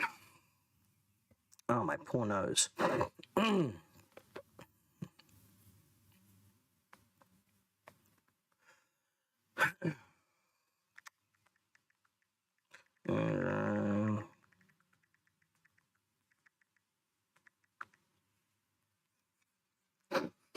Oh man. All right. So this can go back together loosely, just so I don't have to worry so much about it. All right. That's the first Yamaha of the morning. Then I got one more that I got to check, which is a bit more odd, and I've also got a Nord. Nord. Yeah, so the Nord is a an Electro 5 that has a dodgy screen. Now I can see what the supplier has to say, whether they have them, but in my experience, companies, when they sell these modules, they sell them for so much, even though they're just like a jelly bean off-shelf component. They're just a standard, you know, these ones like 128 by 64 OLED screen. That's all. Nothing spectacular, nothing crazy, right? But they'll probably try and charge an absolute mozza for that. Because again, why wouldn't they?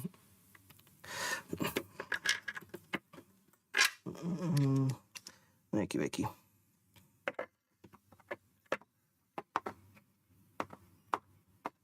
There we go. Okie dokie. That's there. They can just hang there for a minute. That keyboard there is fine. And then this one can flip back over, like so.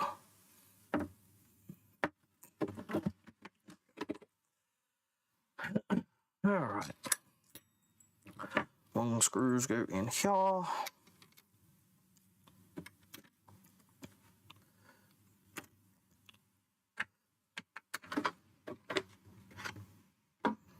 So even though I removed the screws using a screwdriver, I put them back in with a hand screw. Hand tool, that thing. Because the plastic that these goes into, I can't speak this morning.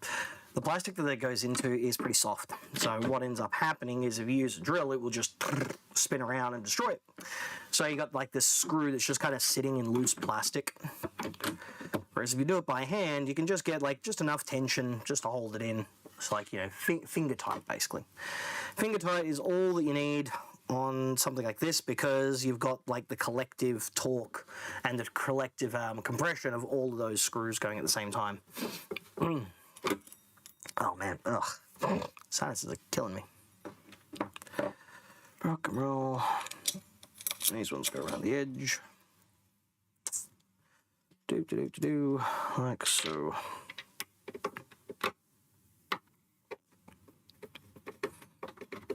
Oh, come on.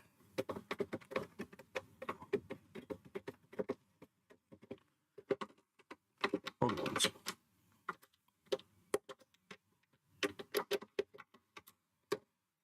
Okay.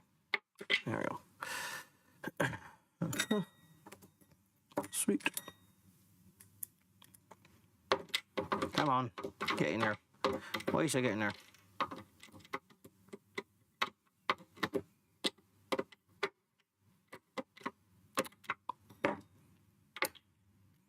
Annoying.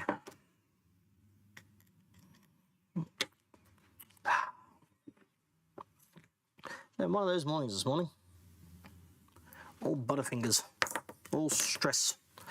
Don't know why, but I am. There we go. Finally, in the right spot. Much better.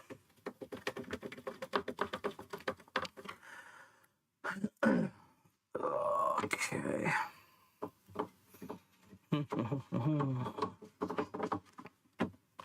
That one and that one. And now we go around the back end here.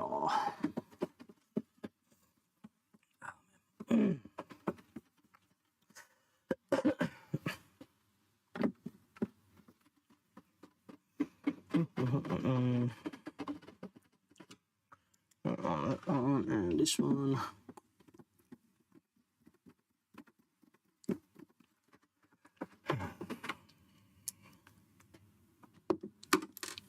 Come on. And the thing about this particular keyboard as well is we actually sold it to the customer. We sold it via eBay, but you know, we sold it nonetheless. And yeah, so he's gotten the unit, he's had it for some time, and then this has happened. So last time I saw something like this, it was because someone literally had fallen over, like fell over and clunk, hand went down, destroyed the PCBs. That was in a P45, I believe.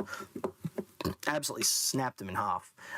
So the keys are fine because they flex and they move out of the way, but the actual the PCBs underneath, they bear the brunt of the damage, unfortunately.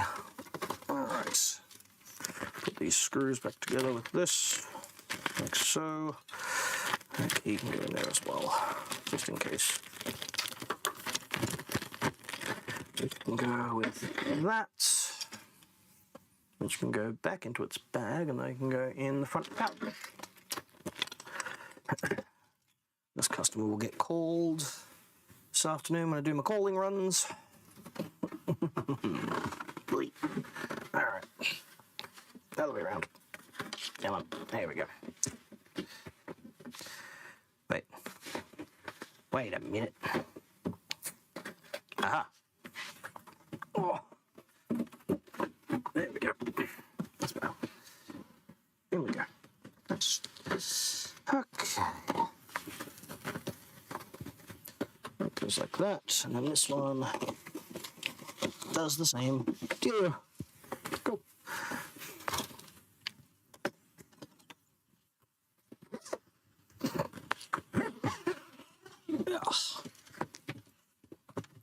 Stay.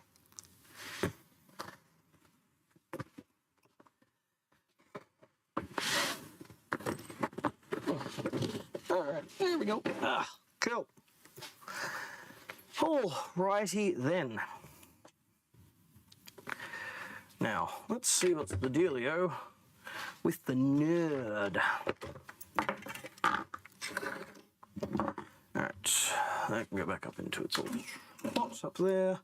That can go there. I can scratch my nose because every time I do repairs, I get a dusty nose. That's annoying. Ugh. Alright. There you are. That one. That one. And we go up like so. Stay. There we go. Nord Electro 5D. Semi-weighted. Yeah. Feels a bit funky. Doesn't quite feel like a Hammond style waterfall key bed, but you know, such life. Doesn't, I don't know, it just doesn't quite move in the same way.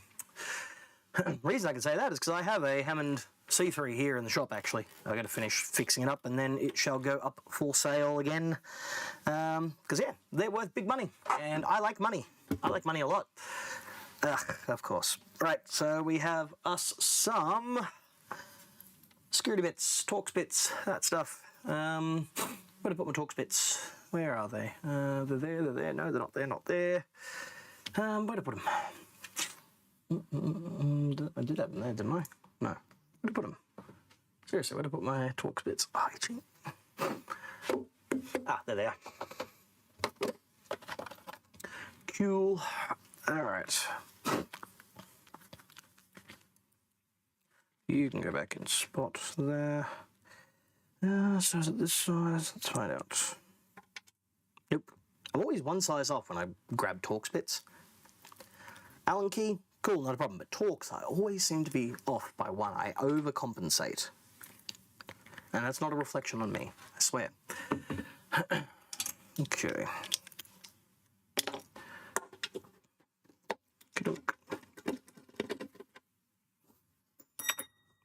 Okay, that didn't work. Stay. Stay in the bowl, would you? Dumb thing. Okay. Number 2. Number 3. Number 4. And I'm going to go from the other side now. Number 5. And this one. And this one. Now, is that going to be it removed? No, so there's going to be some screws on the other side too. How annoying. 5 million screws on these things. There we go. Yep. Let's remove the end blocks, it would appear.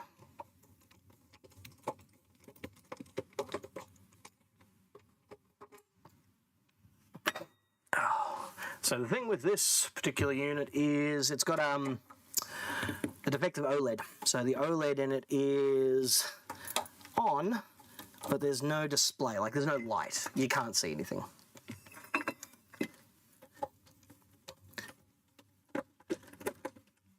So usually with that, it's just a case of replace the replace the entire module, because you're not really going to be able to like repair it or anything like that. it'll be cheaper to just pull it out and put a new one in. Lock washer, lock washer. So there must be another lock washer in there, is there? Yes, there is. Come on. Come on. Out you come. Don't want to lose you. I said come. How annoying. Ready to block. Okay. Alright, so the whole thing just comes up in one piece. Gotcha, I see. I got it. Come on.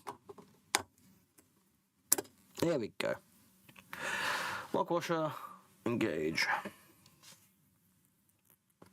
Then we go over the other side. Let's zoom out a bit more. Cool. Okie dokie.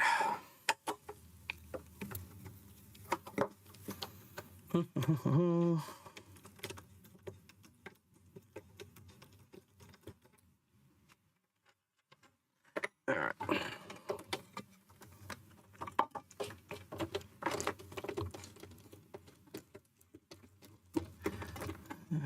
Come on, out you come. There we go. And one more.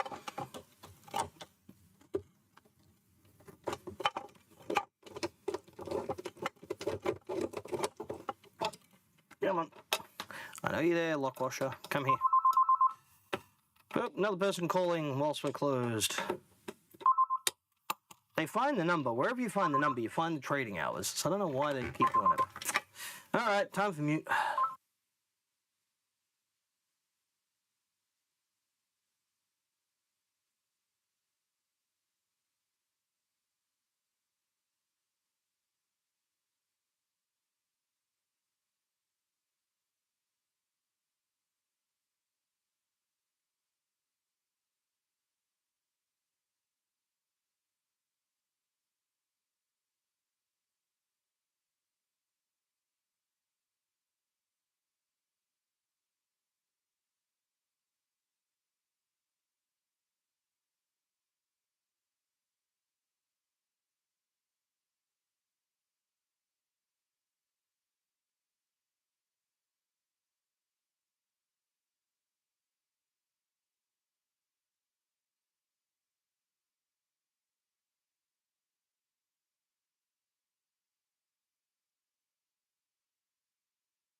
Have I ever done the backlight in a Korg 01W? Maybe the M1 is the same. I mean, EL lights are a pain in the ass. The reality is they fade over time, the EL panels go bad. It's easy enough to get a hold of replacement ones, you put them in, but they will go bad over time anyway. The inverters go bad too, and they start making that awful high-pitched whine, because the way an EL panel works is you've got two layers that are separated, and you feed them a very, very fast alternating voltage, alternating current, I suppose, but there's not really any current that flows through it. So they have to flip polarity, which usually what you do is you're using a switching circuit for that to basically switch the two sides but backwards and forwards. The frequency affects how bright they go, so after a couple of years they'll go bad. For example, I've got a couple of Akai S-series samplers that I've got to replace the backlights on the panels there, and I use the backlights from phones, LED ones. Pull out the board, pull out the EL panel, pull out the inverter, and put in a voltage converter to give it enough voltage to get it up to brightness, and then install it that way. Works quite well. It's just fiddly. You got to cut them and fit them and all that kind of stuff. Bit of a headache, but such life. Oh my god, come on, seriously. I've got all the screws, damn it. Why will you not let go? Gimme, gimme, gimme. Come on.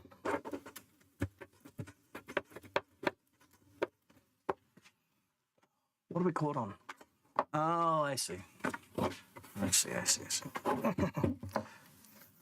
Right on.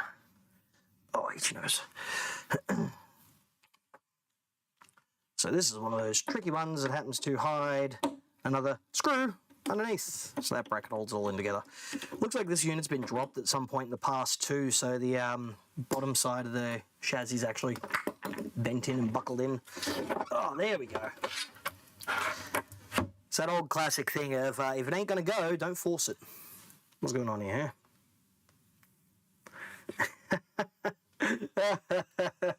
Ah, funny.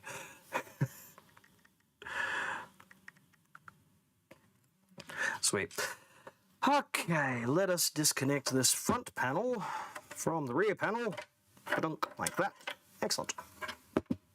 That goes out. I said, stay. Do not fall over, you. Stay. Thank you. Anything else interesting looking in here? Power supply's fine. Oh, itchy. Alright. So that's actually a linear power supply. Odd. I would have thought they would have gone with switching on this, but they did not. Okay, cool. Alright. Let's move this out of the way without getting my hand sliced up. Oh, because that would be awful. Ugh. Alright. Cool. Okay, so got the panel out now. Now comes one part, removing all of these damn knobs and screws and things and pulling it all apart. Oh, yay. Could be worse though. Could be like some of the old analog synths that you got to pull like 500,000 bits and pieces off, and they're all like screw tabs on there. Okay, I don't like that. I don't like how that feels. I don't want to damage it. This is going to be one of those annoying ones. I'm going to have to like gingerly pull it off without hopefully destroying anything.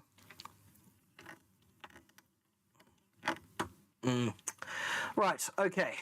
Spoon time. I need to go grab me some pulling spoons.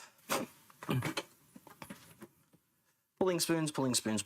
1 second.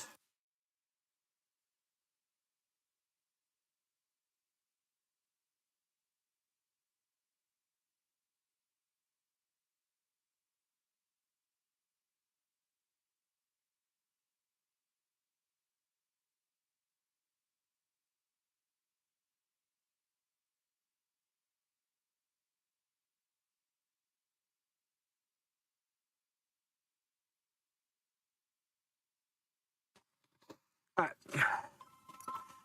Again with people calling. Why are people calling? I'm not here. One moment.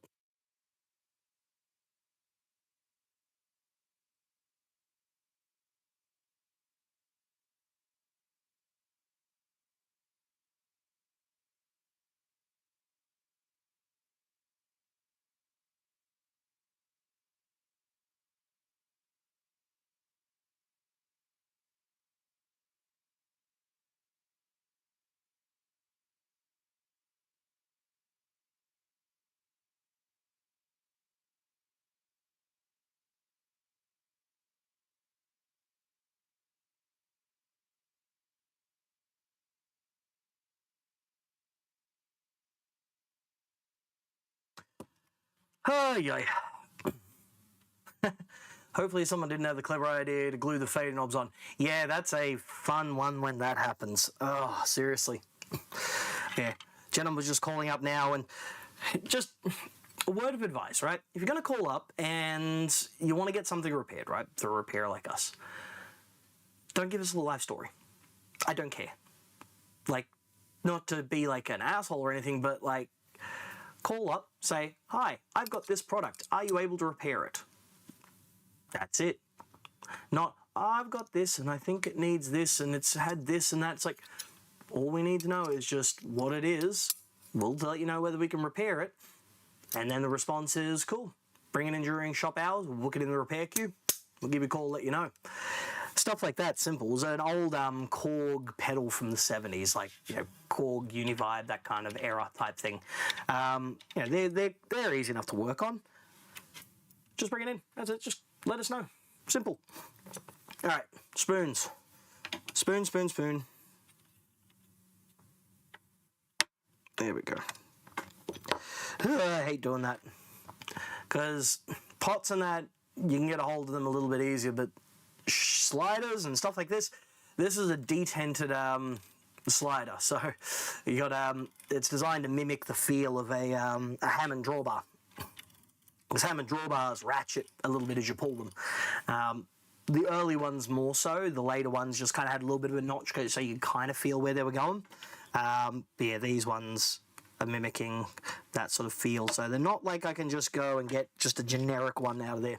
But yeah, 2 spoons, pull it up that way, and away you go.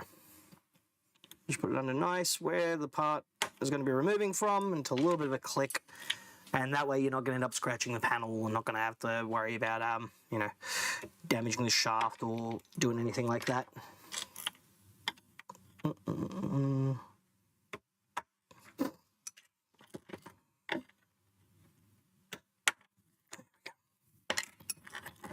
Oh, itchy. Sweet. And next one. And this one. Down a little bit more. There we go. Ah, sinuses. Oh, man. All right. So from there, we've got, again with the Torx, seriously, just use like normal keys, man. What are you gonna do? Use normal ones. Don't worry so much about, like, you know, whether someone's going to potentially try and repair their own stuff. Dear Lord. Okay, a little bit of foam under there. Not foam, cork, that stuff. Cork works well. Cork's good because it's non-reactive with a lot of things. Oh, man. That's a bit on the firm side, isn't it? Oh, man. Itchy. So, yeah, there's not many people left in Sydney doing repairs on synths anymore, unfortunately. Ever since Steve Jones moved down to Melbourne and some of the other guys retired or passed away or whatever, yeah, there's not really much here in Sydney. So, right now in the queue, I've got, you know, the Yamaha stuff that I do for them, the Juno 106s, a bunch of stock that I've got as well for sale that I've got to sort out, and I've also, whoa, okay, was that, what on earth is that? Oh, it's just glue staking. I thought it was pads lifting. And those Korg things I've still got to finalise, so I am still trying to find a G key for an MS10/MS20/Moog Rogue, Moog Prodigy, 700DV, and a bunch of other models. So if you happen to know someone who has a spare key for one of those models, a G key specifically, let me know. I need one so I can sell this thing, because it is just sitting on my shelf waiting for a key to arrive. I mean, I could kind of sell it as is, or I could potentially go down the route of getting one of those 3D printed ones, but I'd like to have one of the original ones on there. It just makes them easier to sell. You know, some people are a little bit weird about buying stuff that has like 3D printed parts on there. I think it'd be pretty good. I swear, at this rate, I might just go out there and, you know, contact a factory in China and send a bunch of keys over and go, hey, can you like recreate these and injection mold them? I'm sure there'd be a bunch of money in that. Surely. Ugh. Yeah, these old Matsushita key beds that were found in a bunch of synthesizers, both, you know, American and Japanese, that you just cannot get parts for anymore, and a lot of them have been, you know, salvaged over the years. Now they're going back up in value, so kind of the value proposition goes up with it as well. Come on, out you come. There we go. All right, PCB out. Oh, that's actually 2 PCBs, right? So that's not a bad way of doing it. So when you do it like that, because you're kind of limited in what size you can have PCBs realistically. If you make them like this, then you can make like a bunch of them that way, and then have some of them off in a smaller format, just connect them together.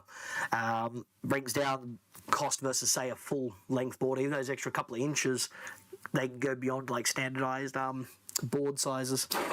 All right, cool.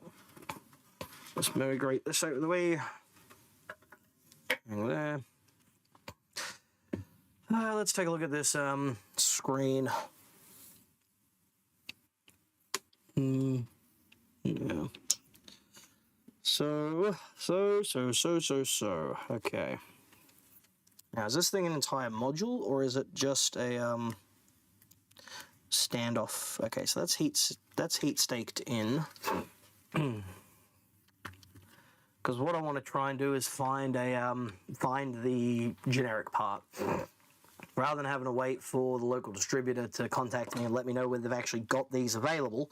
If I can just get the generic part number from it, and I could probably get it from, you know, one of the electronics wholesalers, or even somewhere like AliExpress, surprisingly.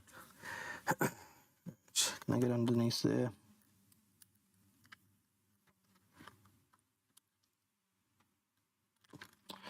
How is this thing in there?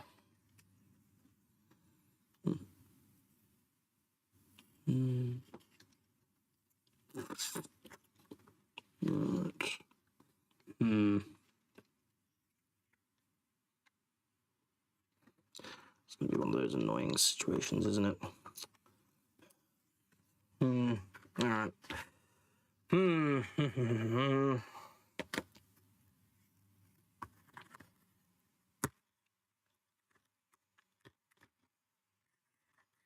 Okay, so it looks like we got some glue going on there. Double-sided tape, potentially. Alright, I've got my little thin picks. There we go. Little thin picks. Let's try and cut them up.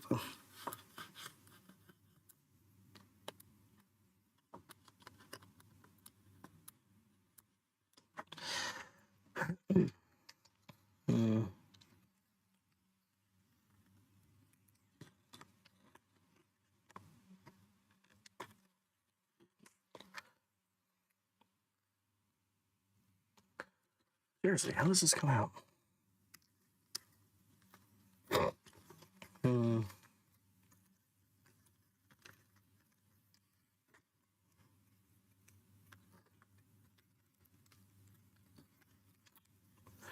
Yeah.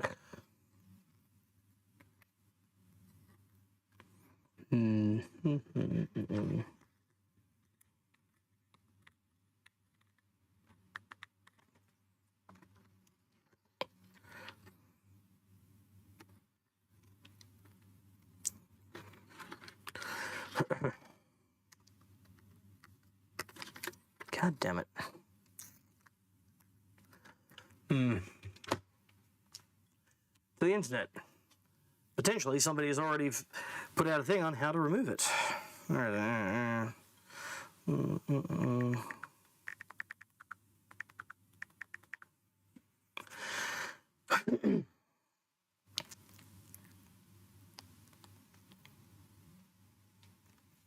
Let's see. Apparently this is a common fault.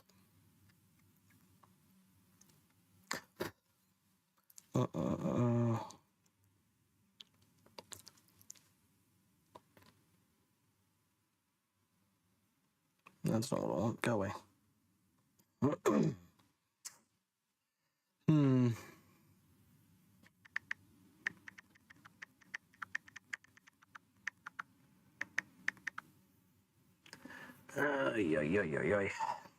Go, Mom.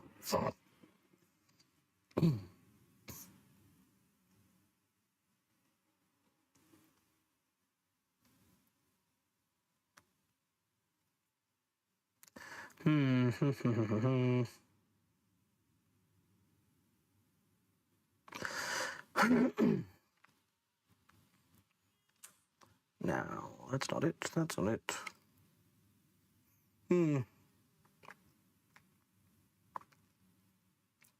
Okay.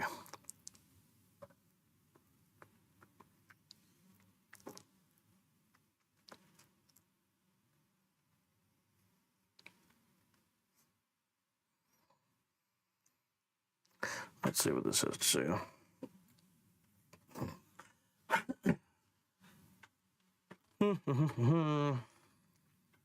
Have terrible internet here in the workshop, unfortunately.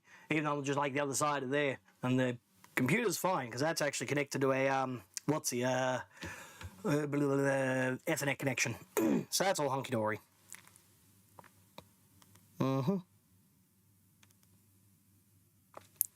Yes. Hurry up. Show me the thing, would you?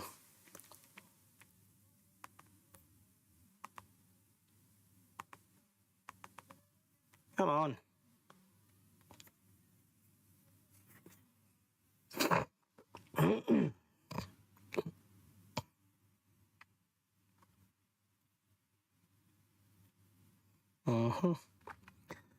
Right, so this looks like it's actually the entire assembly that has to come out. How annoying.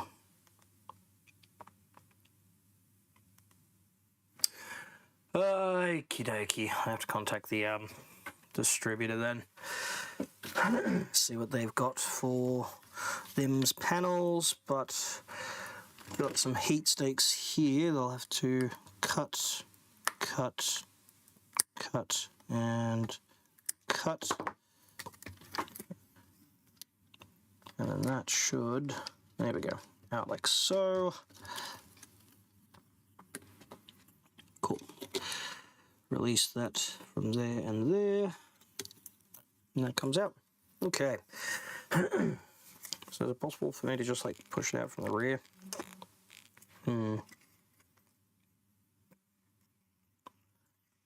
Get this feeling that this is just going to be a yeah. So that's the assembly there, and it's on like little standoffs. I can get like these panels for like $8 online. But that standoff, that's a different thing. That's what's going to make it far more difficult. We've got some part numbers on the back here, or batch numbers or something. Might be able to just search up what's on there. So E308847, which will be sort of like one of the things there.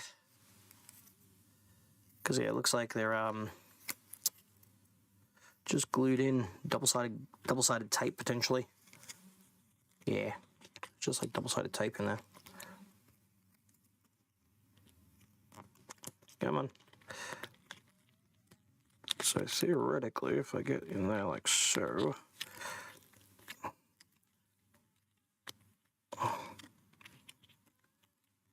so go there, that one up in there in that corner.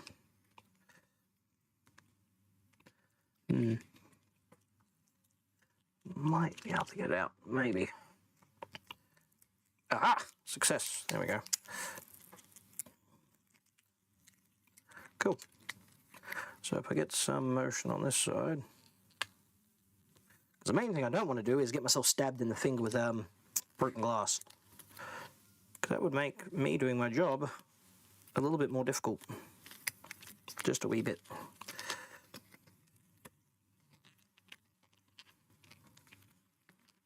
There we go. Yeah, so it's just double-sided foam tape that's holding it in place.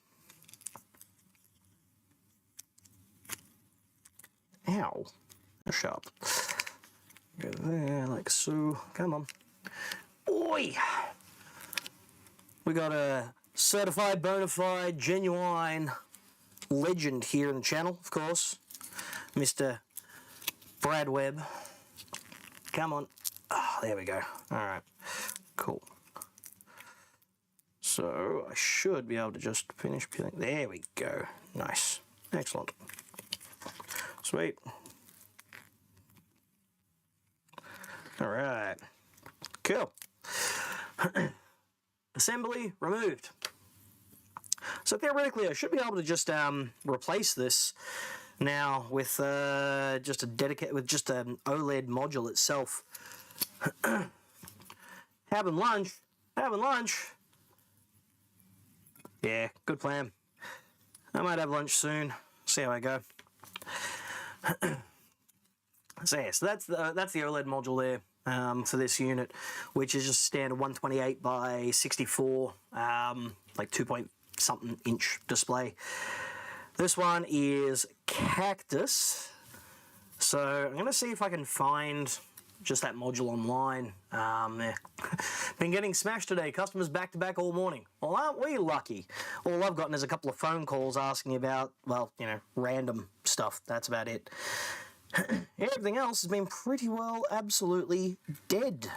Even though I'm here in the absolute beating heart of Sydney's live music scene, unfortunately, people still don't know that I'm here yet. You know, time and all the rest of that to do stuff, and joys of moving. We've all heard the spiel before. So I'm just here fixing stuff, closing the doors, still getting people call, but you know. All right. So I'll have to see about that module, and I'll contact the distributor as well, see whether they've got them available. Yeah. Still clipping the mic. Well, yeah, I know. I'm too lazy to fix it up right now. There's only so much I can really do because I've got this stupid fucking Sennheiser bloody mic set up, so I can't set the bloody input levels properly. Because what's wild is that according to the the input for OBS is I'm only going up into the yellow, so I'm not actually going up into the red. The input on the camera as well, I'm going up to like negative 10 dB. So it's literally just in the conversion side of things where it's going out or some shit. I don't know, man. I haven't had time to actually sit there and figure it out. Just doing what I do. But let me grab my AirPods and let me just see what's kind of going on. Ah! All right. That one there. Let's see. Yes, connect. Go. Settings. All right. Advanced audio properties. Monitor and output. Test 1, 2. Okay, so yeah, so there is a bit of clipping there. So what happens if I pull that down a bit more? 1, 2, 3, 1, 2, 3, 4. All right. Keep going down, down, down, down, down. All right, how's that? Nope, that's still clipping. Seriously. Okay, let's pull that down. We'll go down to here. All right. Am I still clipping now? Yes, I'm still clipping. Oh my God. So I'm still clipping, even though now I'm like at negative 25 dB.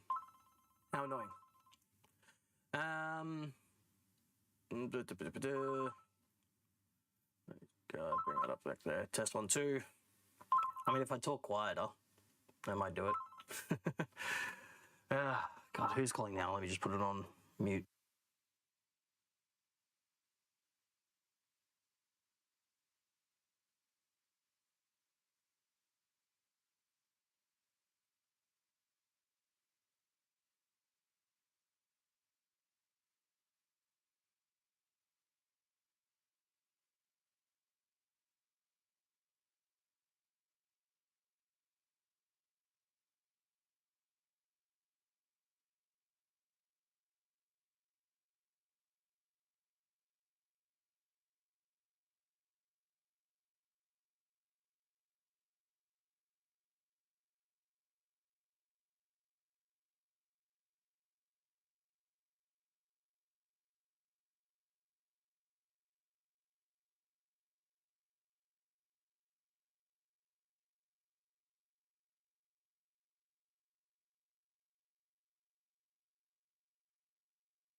Seriously, I don't know why, but I'm getting customers calling up, still asking if we're in Campbelltown. I have updated all of our details. This is just... Seriously, this is annoying the hell out of me. Alright, let's see there. Test 1, 2. Alright, am I clipping now? Can you even hear me? You want better quality audio? Pipe up. Because it's still... Because I can hear it in my ear here doing the monitoring, and it is still clipping. Yeah, I'll probably keep streaming. But, you know, don't know what else I'll be working on next. So how's the audio now? Is it still clipping? Can you hear me? What's the audio level like? Let's see. What do I go into this and check? Very quiet now, of course. What the hell? That's not what I want. All right. How about now? Can you hear me? Can I be heard? Why am I still clipping? Why am I not paired up now? Go on. Yes, go. All right. Come on, yes, connect. Give me the thing. Show me the thing, would you? Uh-huh. Okay, come on. Okay. There we go. All right, how's this? Am I still clipping? Yes, why?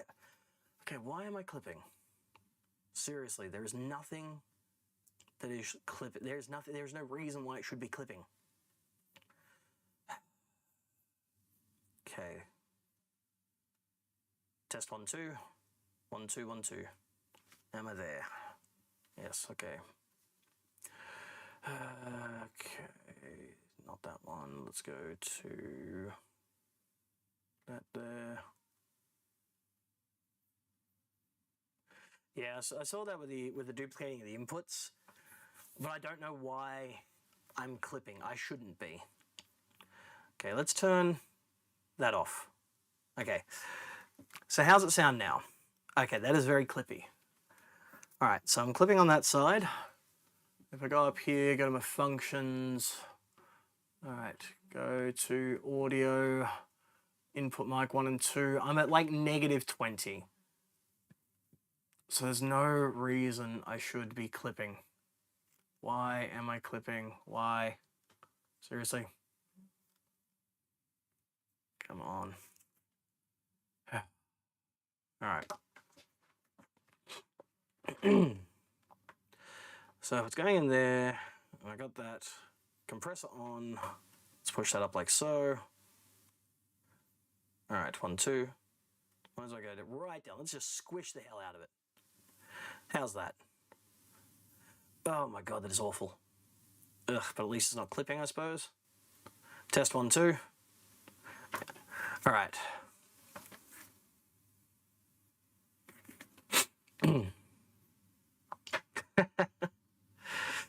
I mean, I could. I've got plugins, that kind of thing. Nope, that's still clipping. That's clipping hard. All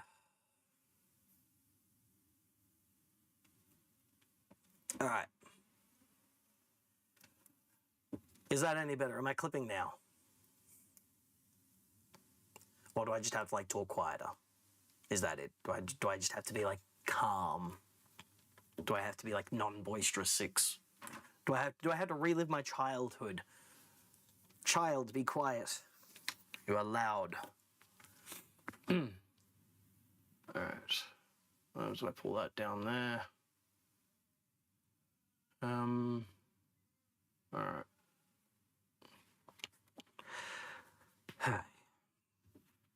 All right. So. Hey. Well, yeah, of course, when I yell, it's going to clip. That's why I'm going to, like, try and keep my dynamic range a little bit better, because I'm just relying on the crap audio and the crap EQ compressor, the crap compressor plugin in OBS. I haven't gone through and set up all the other plugins yet. What have I got in the VSTs? Let's see if I've got one there. No, that's a different one. Oh no. That's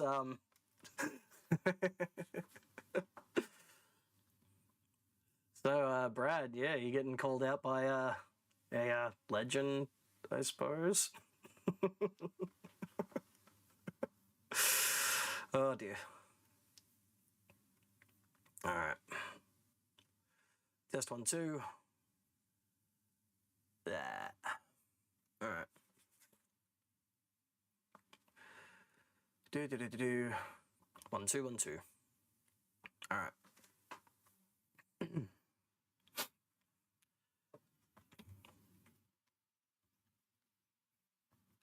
Right on.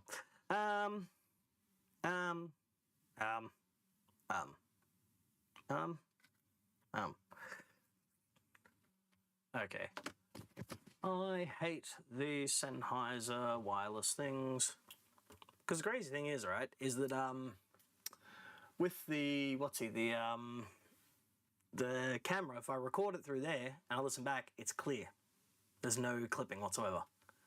But somewhere between the camera and OBS, it's clipping. Which is just annoying. Annoying as hell. Alright. Good enough, whatever. Let's get rid of that. No need to monitor myself anymore. Alright. Okay. Advanced monitoring can go away.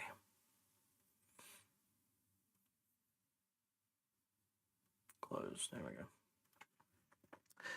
Alright, so yeah, so I've got to get some whatsies from, see what the supplier has to say about OLED modules, and I got to check to see what that part actually is in and of itself. Alright, that can go onto the shelf once I find some space, which I don't really have much. I need, yeah, I've really got to find some more space for things. I really do. Alright, let's put this back together. Oh god, always done. That's a heavy boy. I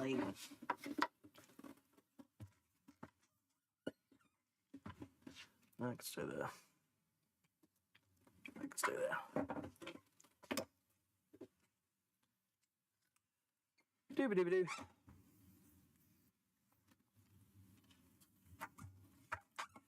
But yeah, Brad, if you want to get some of your followers to come over and check it out, I'll do that thing that I do where I rant about stuff. And I can bring up some of the some more of the stuff about Japan and sort of the mayhem that we'll get up to over there, because that shall be quite fun to say the least. You know, yeah, it'll be good. It shall be good over there, because why not? Come on, in you get. Screws in there. Doop-a-doop-a-doo. Come on. There we go. Is that it? Up there.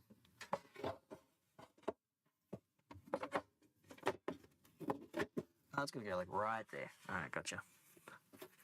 My subscribers love ranting. Yes, they do. But will they like my ranting is the question. And besides, I'm pretty sure like half of the people on my channel like are already like subscribers of yours. Probably more than half, actually. Probably a lot more than half.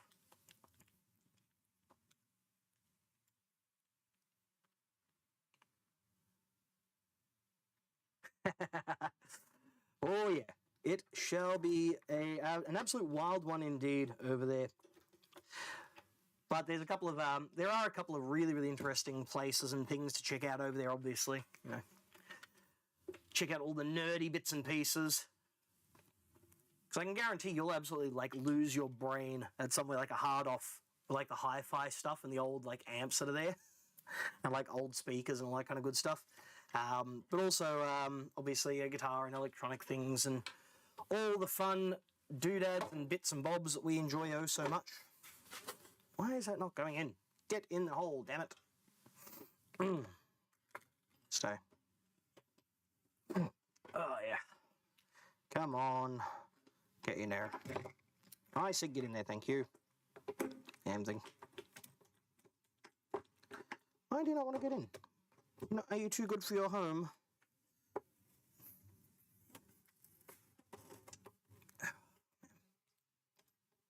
Come on. There we go. Is that it? There we go. Finally found it. Oh, man. Oh. But yeah, over in Japan, a lot of the you can go to some of the factories and the likes, but you can also go to like the museums. So Yamaha have their museum where they've got like old guitars, old synthesizers and stuff. They're like really rare things. Like they've got their like the super rare virtual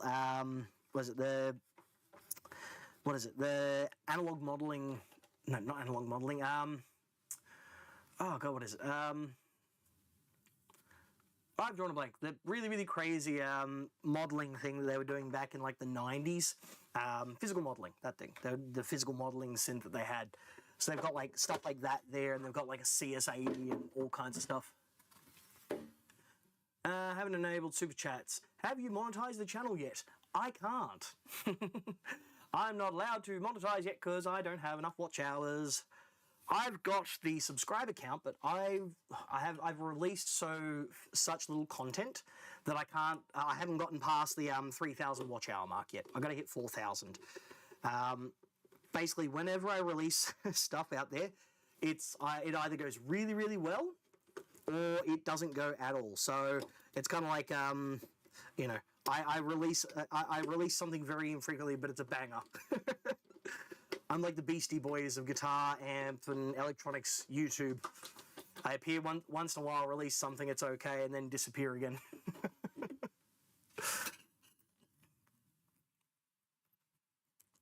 And besides, I don't have enough people come by to, you know, throw money at me.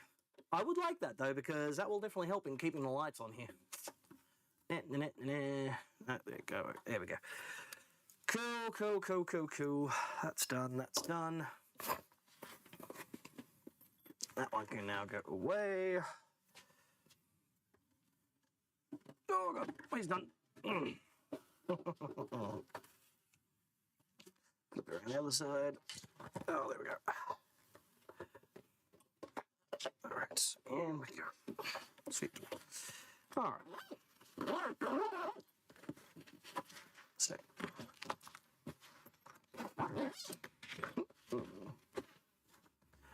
Oh, okie dokie. Let's baggy up those. Like so. Knobs, screws, and other assorted components. Stay. Go on, get in there. Sweet. The baggies a bits. Ow. Where's my pen? Where's my pen? There we go, there's my pen.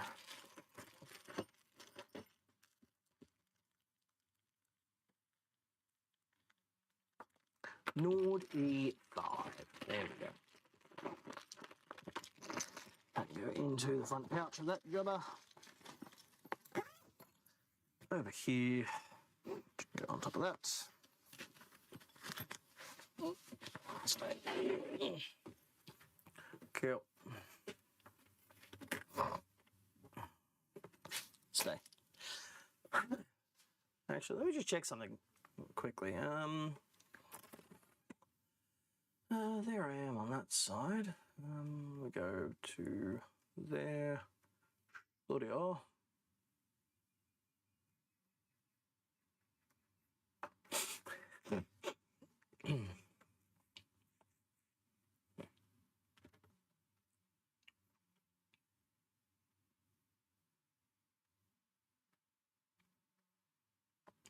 What the? Why are we going? No, I don't want that one. On the other account. Give me a thingy. Damn thing. There we go.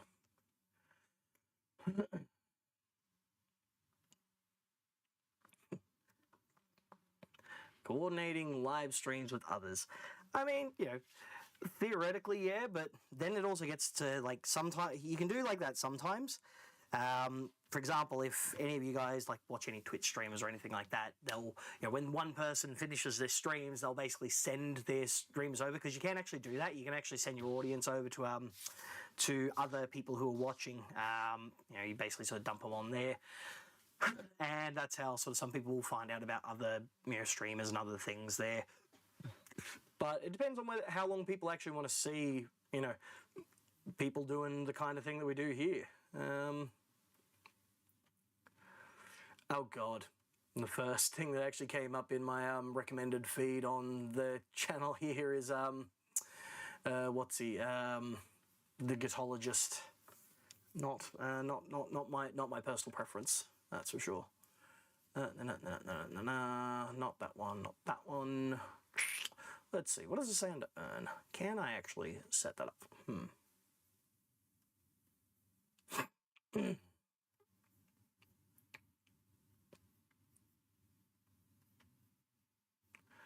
So I can turn on memberships, apparently. Can I?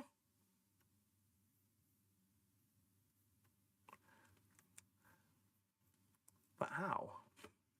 Oh.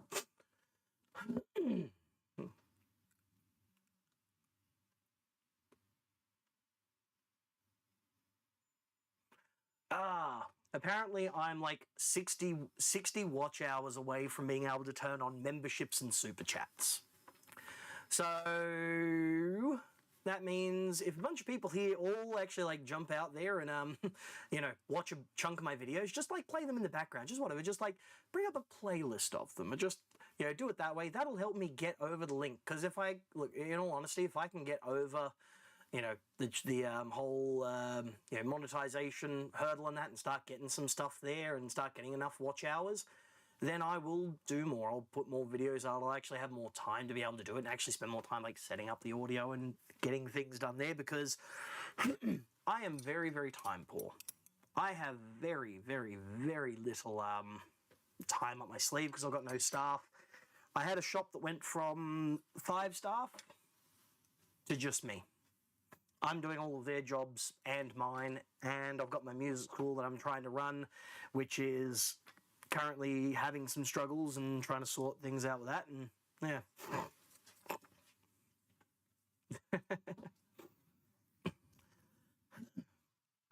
Yeah, big long binges. Just put them in the background. That'll get me over the hump. All right, so I've done that. That amp is done. That one is done as well. That's dealt with. Those are guitars there tomorrow, because I've got to deal with nuts for those. They're nuts. I mean, they're nuts. Okay, so faulty. Let's do something simple. Faulty switch. Bonk. Sweet. Alright, so apparently there's something wrong with this pedal. One of these switches is intermittent, if I remember correctly. Let me take a look. No, that one there.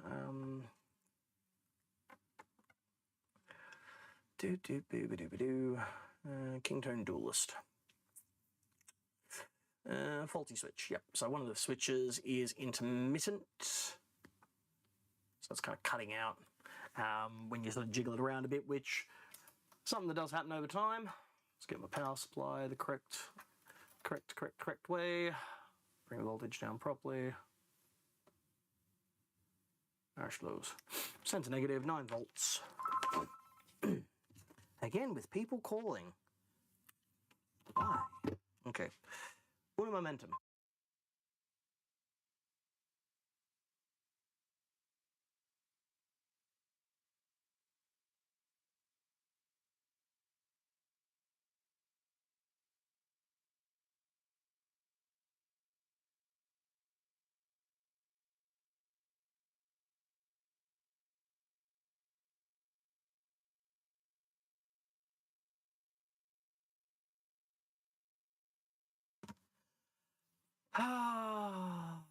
Does my head in. People don't seem to realize that I'm not Amazon. I'm not a big company. I'm a small company. So yes, it takes me 1 to 2 business days to ship orders out, because I've got to process them, I've got to box them, I've got to do all of that, which takes time when there's just me here. I swear, it's almost as though it's just, I should just close the retail side and not bother anymore. It's too much of a headache these days. I used to make a lot of money out of it, but these days, not so much. You know, it's just never-ending hassles. Everyone wants everything yesterday. They don't want to deal with all that. Okay. Ugh. The worst part is, as well, it's never the people who buy the expensive stuff. The people who buy the expensive stuff, they're cool. You know, they're like, all right, whatever. But the people who buy the cheap things, they want to, like, take forever. They want to be absolute headaches. Just... okay.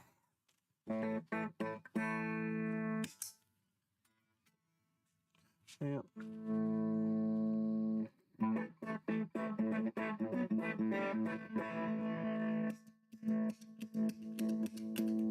Alright, so that switch is okay.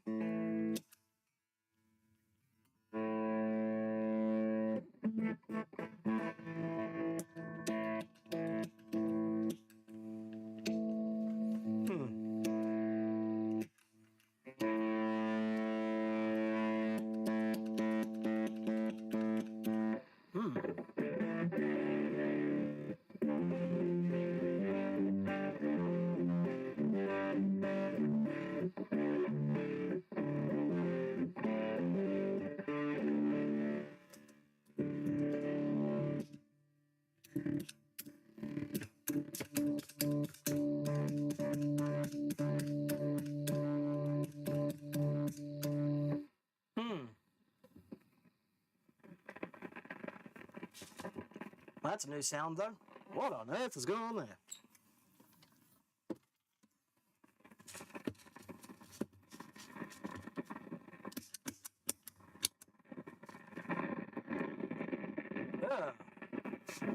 God, listen to that.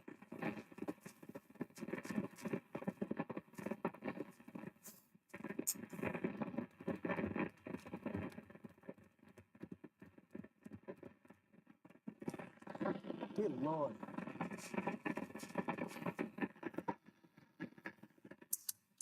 The power in this place is awful. Jerry, yes, you are right. It is about sort of interaction, all the rest of that.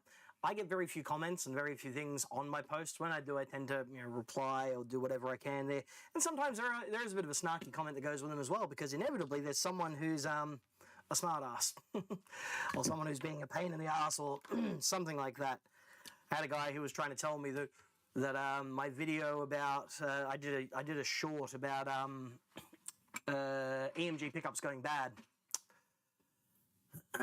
And yeah, it's basically saying, oh, all my humbuckers do that. It's like, you mean all of your humbuckers have 3-point-something volts of DC on the output? Then they're all busted. No, it's humbuckers is what they know. It's not pushing the amp into saturation because it's higher output. It is literally knocking the bias off of the first stage of the amplifier, causing distortion. Also, the pickup itself is distorting because the op-amp system inside is cactus. It's sending you a data pack. Sounds like 320 board. Yeah, legit, this power is terrible in here. I think I actually might know what the issue is. There's Ethernet over power line in here that may be causing some issues, potentially. Okay, Alright. Let's remove this battery from here, because the last thing we want is for this thing to go cactus. It was bad enough I had to do that frantone the other day. So wait, if that's in there and that's in there...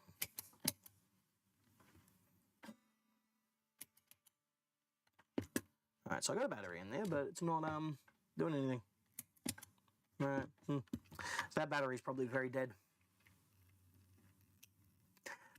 Yeah, that's why I want to do some more of the classic things that I do where I annoy a bunch of people.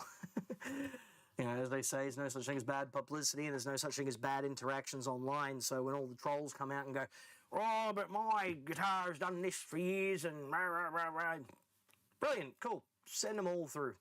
You know, Brad's the king of that. You know, with all your Maton fanboys coming by, "Oh, my guitar's never done that, never whatsoever." Yes, cactus indeed. What is it, nopales or something? No, nopales is something else. But there's like, there are a couple of like Mexican dishes made with cactus that are really, really nice. Actually quite nice. You just don't want to swallow the little teeny tiny spikes on them, because they will mess you up. Okay, so customer says that there's something wrong with that switching, but nothing. Says it's intermittent and that, yeah. See, I don't have a problem with trolls. I embrace them. I love them. It's the same as like with me when it comes to all this. I want money. I want people to send me things. I want a company to send me a product, and I will take money from them. But I won't sign anything that says I can't do a non-disparagement clause. Nah. I want their money, and I want to show these things. I want to give them the critical thing there. You know, some people aren't that kind of thing. Okay, cool. Someone like me, though, I like money. I need money. I need a lot of money. I have very, very high bills. I have very expensive taste. So I will gladly take ads. I will gladly do that because if people aren't going to watch them, okay, cool. Then what they're going to do is they're going to just jump past that section in the video. Making money out of ad revenue these days is almost impossible. Everyone is having a real big downturn in it. But, you know, you get the sponsored content, you get things like that. I don't care. I mean, hell, I'll tell you about Raid Shadow Legends, even though I think it's an absolutely terrible goddamn gacha game that's there to, you know, exploit whales. Why? Because it's just what you do. You know, I'm more like, you know, I'd prefer it if someone, you know, sent me interesting stuff to demo and test and do all that kind of stuff. Cool. There is no balance to people like The Pedal Show and others. Oh, this sounds great. Oh, that sounds great. Oh, this sounds great. I mean, I agree that great is subjective. To a lot of people, there are a lot of things out there that can sound really good. But nobody does like the critical deep dives. Nobody goes, this sounds great, but it's built terribly. Or, you know what, this is a really cheap item. You're going to throw it out in a year or two. But whilst it's around, it's okay. You know, I've been a gig musician. I've done that kind of stuff. I've seen the insides of equipment. I see things that work, things that don't. And, you know, being able to give people an opinion that's there, cool. You can still have an opinion that, you know, is relevant and valid and all the rest of that, even if you take money from someone. You know, I do. There are people out there who I look at and I go, all right, this person says this about this particular thing. All right, cool. I'll take what they say with a grain of salt and I'll do my research and look out at other things too. But if, say, for example, it's someone who's going through and, like, you know, this piece of equipment is okay, it's built like this internally and that, the company paid me to take a look at it, yeah, okay, cool. Once again, take it with a grain of salt. But when it's uncritical and nobody brings up anything of it that's negative, then I get a little bit kind of weird. It's like, you know, where's the downside? What's the downside to this particular thing that you're showing? You know, I'm very much of the pragmatic side of things. You know, I ain't got much money. I like the things that are good value. That's why I like sort of seeing what interesting stuff is there that's not going to break the bank. That's going to do some, you know, decent stuff. And it'd be nice to be able to see kind of a bit more of that from a bit more of a critical angle, but, you know, still being able to make a living out of it. All right. So this thing is a Carl Martin Quattro that a customer brought in, and I had to replace the tap tempo switch on the delay, which is a pain in the ass to get to because it required removing the entire PCB, knobs out, everything. The whole thing had to come out just to replace that tremolo switch. Absolute nightmare. They could have made the PCB a little bit shorter and just made it so that you could change those switches, but no, that's not how they did it. But yeah, I've changed out that, but what's happening now is with the input to it, all right, if I turn everything off, input there, I've got no signal. All right, nothing. Volume's up on the guitar. If I put the compressor on though,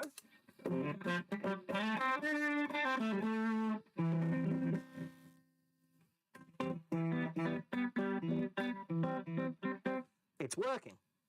Kill the compressor, nothing. Overdrive, slightest little bit in the background, nothing. Drive select 2, a little bit louder. Tremolo. I can hear it ticking in the background, but I got no signal going through. Echo. Whoa, okay, that's oscillating. That's just oscillating noise, but I got nothing. Turn the compressor on though.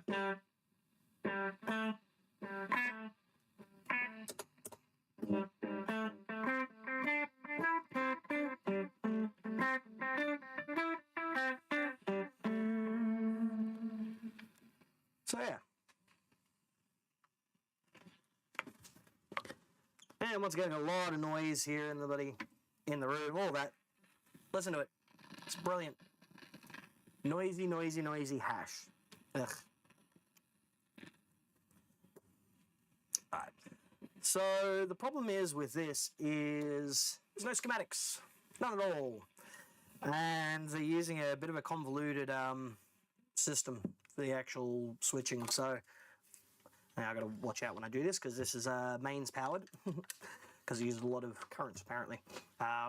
Yeah, so inside of there we got some mains power, but then if we look a little bit closer as well, we can see we've got that, and that. So those are optos.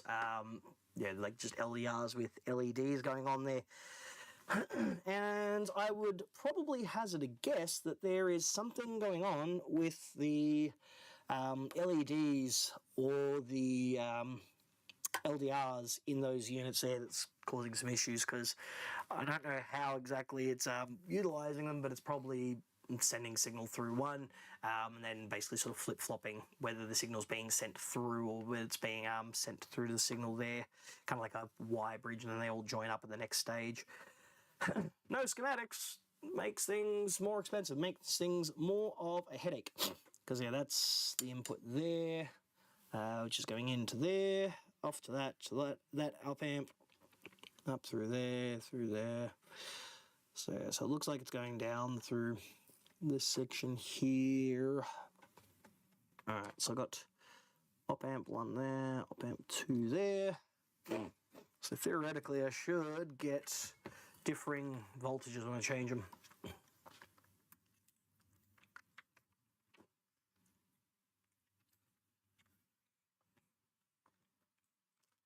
Yeah, that's the thing. I don't have a huge amount of content out thus far.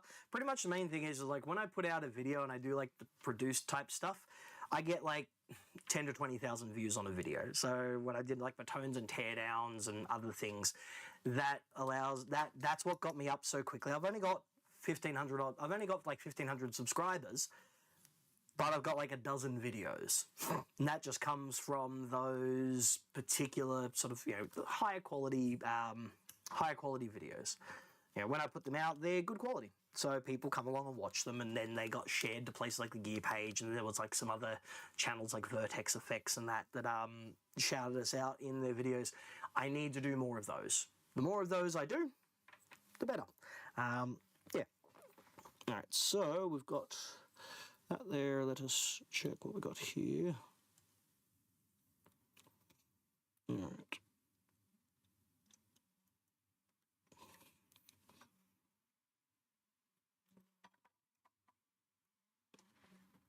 All right, so that's not that.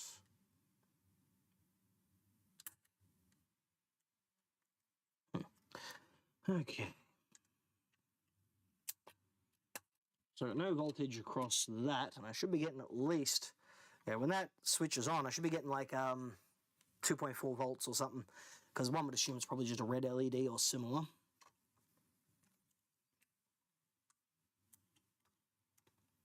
There. Yeah, so 1.7 volts there. Switch it off, it goes to nothing. There we go. All right, so here we are over here probing this side. This is one of the LDRs type setup. Right now it's on nothing, so it is in bypass mode. No, nothing. Turn it on, I got 1.7 volts. Sweet. So if I go over to the other one, I hit that there, then I go to the other duva, thusly, I should get something. Switch over, I'm getting nada. So that would say to me that that LED is kaput. LED's gone bad, therefore that LDR is going to be stuck and not going to be flip-flopping when the other one does its thing. So a bit of a pain in the bum, that one.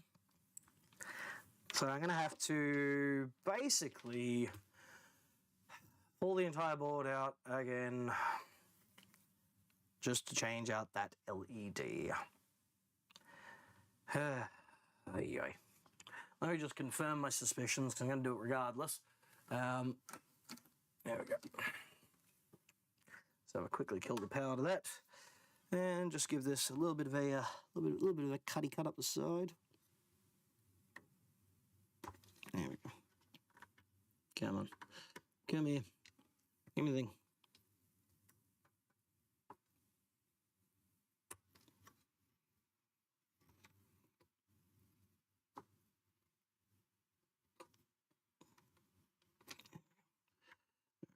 Come on. Oh, they don't make this easy. Seriously, don't. Things first. Yeah. That kind of cross-pollination does definitely help with that kind of thing. My main thing is, like I said, keeping engagement up as well because of the content that's going out. That's why I'm doing more streaming. I'm like, you know what, I may as well stream. Things are relatively quiet. If I just keep doing stuff, you know, you never know what's going to happen. People will come along and they'll see, and then I'll start getting hopefully some more repair work, which means I can focus on more of that, make some more moolah, and yeah. Come here, come on. There we go. There we go. Cool. Right. All right. Alrighty.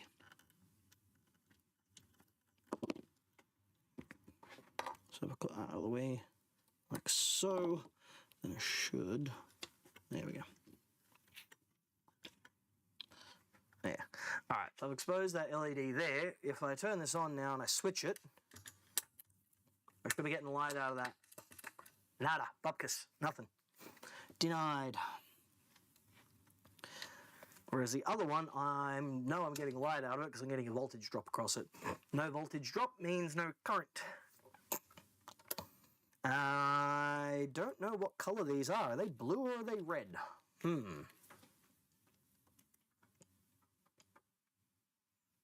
Sick.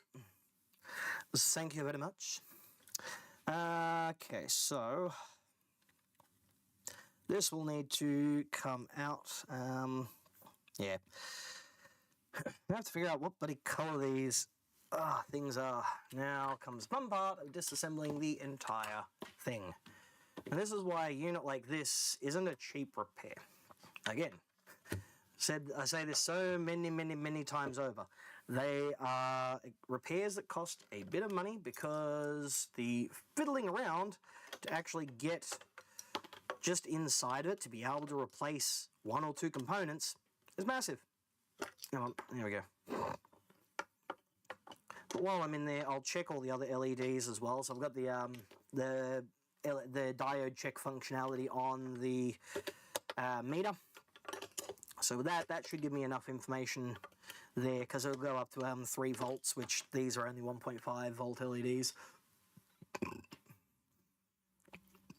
As far as if it counts or not, it does not, unfortunately. But what you can do is if you've got burner accounts, set up other Gmail accounts, whatever else like that, use a free VPN. You can get like web-based client ones that cost nothing, and you can spoof them that way. Oh, so you've played Knifey Spoony before. Hey, where is it? I actually had a drum teacher at music school who actually could play like, do like the whole spoon playing type thing. It was absolutely crazy. You're like, it was absolutely insane how he did it. I have no idea. Something. Crazy. When we actually used to go out and sign up students for the music school, he would bring them along and bring some music and play along to music with the spoons. Bandwidth. We don't have problems with bandwidth in Australia.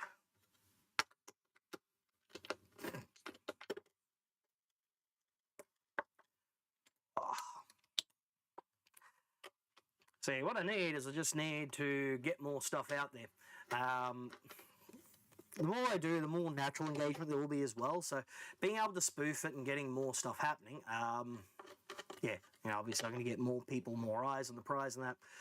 The thing with it as well is, yeah, I just want to do more. Some of the stuff that I've shot is ready for editing now. I've just got to do like some stuff with B-roll and some voiceover.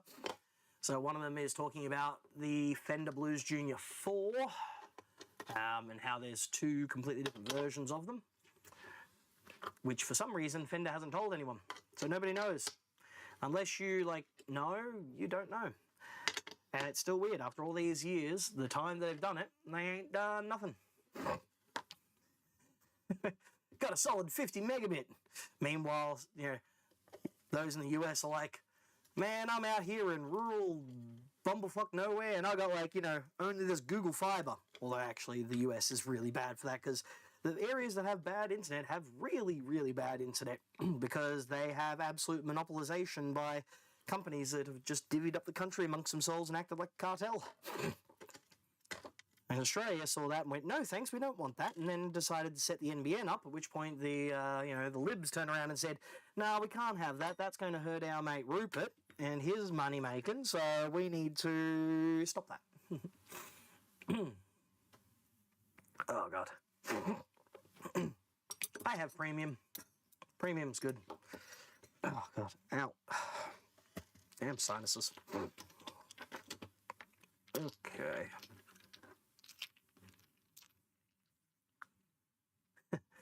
Yeah, 5G is alright, but the problem is 5G is also very prone to being blocked up. That's why it doesn't make sense for like mass adoption for things like a broadband network, because it will just get blocked up so quickly. The propagation of the waves and how easily they're blocked take away most of the bandwidth. So if you've got like, a million people in an area all on fixed wireless trying to use 5G, it will slow to an absolute crawl. It was one of the things that we covered when I was doing EE at TAFE. Like we were doing an assignment, funnily enough, on the NBN, because it was not long after they announced they were shit canning it. And so what the end result was we had to do an assignment showing why various methods were ideal and why a fibre backbone was better for consumers and better in the long term for reliability and overall bandwidth and all that kind of stuff. Obviously a fibre network, you can take the passive fibre cables, pull out what's on either end of it, throw in some new technology, and bam, suddenly you've got increased bandwidth. Whereas when you've got something like a copper network, you've got losses over the line, you've got crowding of frequencies, you've got skin effect, so you can't go up to massive speeds through long copper runs, and the fact that power has to run through it takes a lot away from it. If you've got to run power through it, the power consumption is massive. Lights go out in one suburb, suddenly, well, you can't do anything. Whereas with certain types of fibre and the way the connections are, if you lose power in a section, you can still have like the junction node or box run on batteries for a period of time, because all it's doing is repeating the signal back out. So if you're at home and you've got NBN fibre, they had the battery boxes in them for a reason, because even if the power went out, they still operated because it's just sending light down a light pipe. But no, we weren't allowed to have that. Oh no, we had to get rid of that and go to crap stuff to make money for Telstra shareholders. That just still enrages me. Absolutely enrages me. Oh god. I would like to cut my nose off now, please. Well, it wasn't even so much about supporting Labor policy, right? What they were doing is they were literally just transferring government money to private shareholders. So, obviously the part of the deal with the whole thing when the government was doing it was, when they were doing fibre, was the gradual shutdown of the Telstra coax network. Because Optus have been on fibre for years. They haven't used a copper network in God knows how long. That's why if you had Optus home phone, you couldn't get ADSL. You had to get cable, because they were running on a digital network on the backbone. Telstra, from back in the days when it was the Postmaster General, had that big, massive, old copper network. So when the time came to switch over to fibre, then the government was purchasing the network basically back from Telstra and saying, yep, you're out. And what they were doing is they were creating the backbone for all people here and then allowing companies to use it in the same way that, for example, if we owned the poles and wires and the generation, then third-party companies can handle the sales of those utilities to people. Instead, we sold off the poles and wires in New South Wales and got screwed. The same thing happened with the NBN. If the NBN was all fibre to the premises and fibre backbone, would have paid itself off by now. We'd have world-class internet across the entire country rather than this beeline thing. And the libs knew what they were doing, because people now, they jump online and go, oh, the NBN's terrible, I only get this much speed, rather than the technology that you have in your area is limited, therefore your speed is limited. If they did something smarter and, for example, went, okay, we're going to rebrand the NBN, we're going to say this is NBN Fibre. this is NBN HFC, this is NBN VDSL. So everyone knew specifically what it was, and they weren't just thinking the NBN was this monolithic technology, but rather going, oh, why do I have the shit technology when they've got the good one down the road? People might know a bit better, and they might not hate the NBN so much and actually support it and want more of it to be fixed. But God only knows what's going to happen now because, yeah, unfortunately, things aren't looking all too rosy on the sides of things. The vultures are already out trying to destroy whatever policies happen to be around. You know.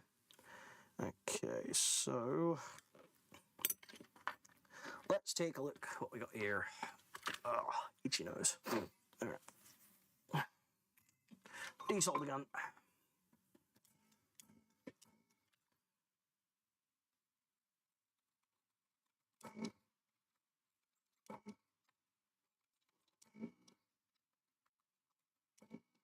Cool. There we go. Okie dokie. LDR's there. There we go. All right. So let's actually crack this open and see what the polarity on this thing is. How is it wired? There we go. Oh man. There we go. Verizon, yes, one of the companies over in the US that has monopolistic powers over certain areas. Which is unfortunate. It is unfortunate indeed. Oh, God. Mostly, a lot of the teachers who, when I was doing TAFE, they were, they were all ex-Navy, ex-Telecom, Telecom, the predecessor of Telstra, back when the government owned it. So they were there, and they were fuming when the changes actually came through. Which I don't blame them. I do not blame them at all. Okay.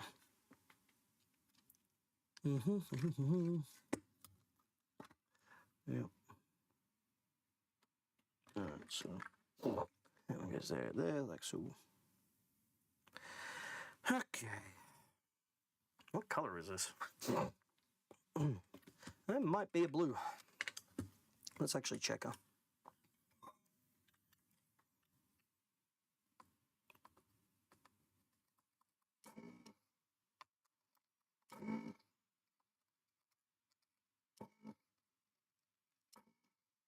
There we go. Okay. Now, if I cut this bottom part out, I might be able to see a little bit of light emanate. I'll do the diode test. Because I would like to know what is going on with this unit. I need to know what LED to throw in there, and hopefully I've got the right color on hand.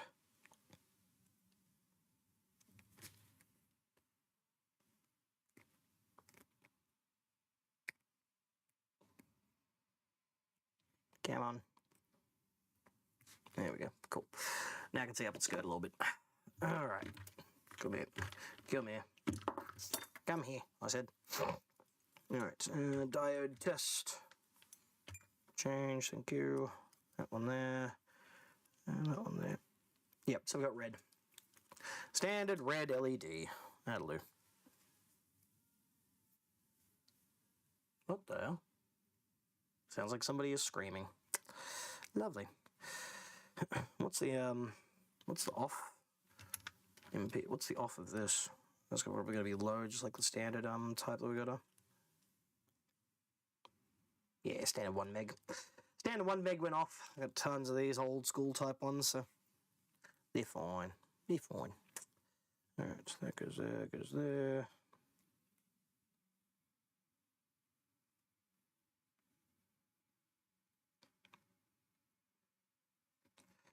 All right.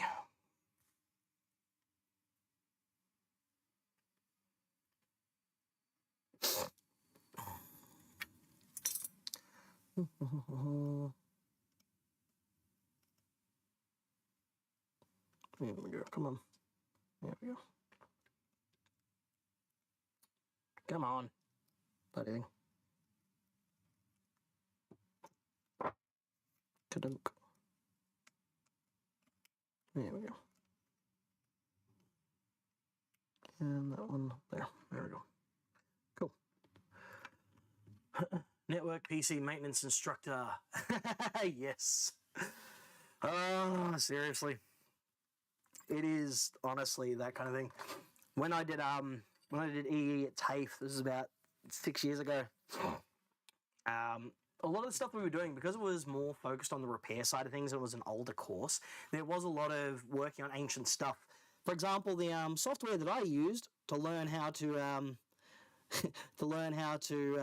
do schematic layout, and that was Circuit Maker 2000, because that's how old school this was. We were still working, RS-232 and serial type stuff and ancient controllers, because a lot of what they were expecting with kind of what we were learning was how to keep these old things maintained and all that kind of stuff. That's what it was about. All right, cool. So if I just quickly turn this on, let me just confirm that I've got the right stuff around and not kill myself. But I think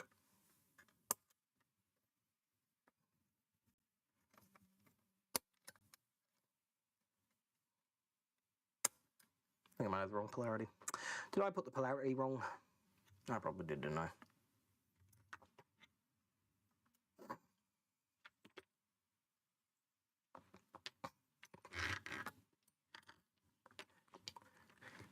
I should have my viewing hours between Brad and you by dinner. Yeah, here's hoping. He is hoping indeed. All right, I got that there. Yeah, cool, so it's working.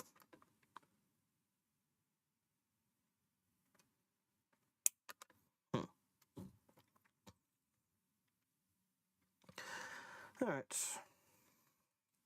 So what are these actual pads doing? What are they, like...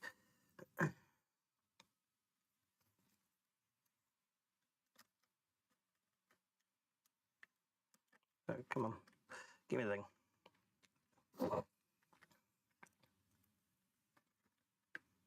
Right, so that there leads to that.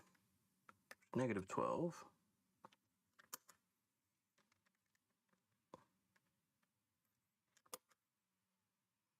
Okay. Right-oh. So it goes there, it goes to there, it goes to that.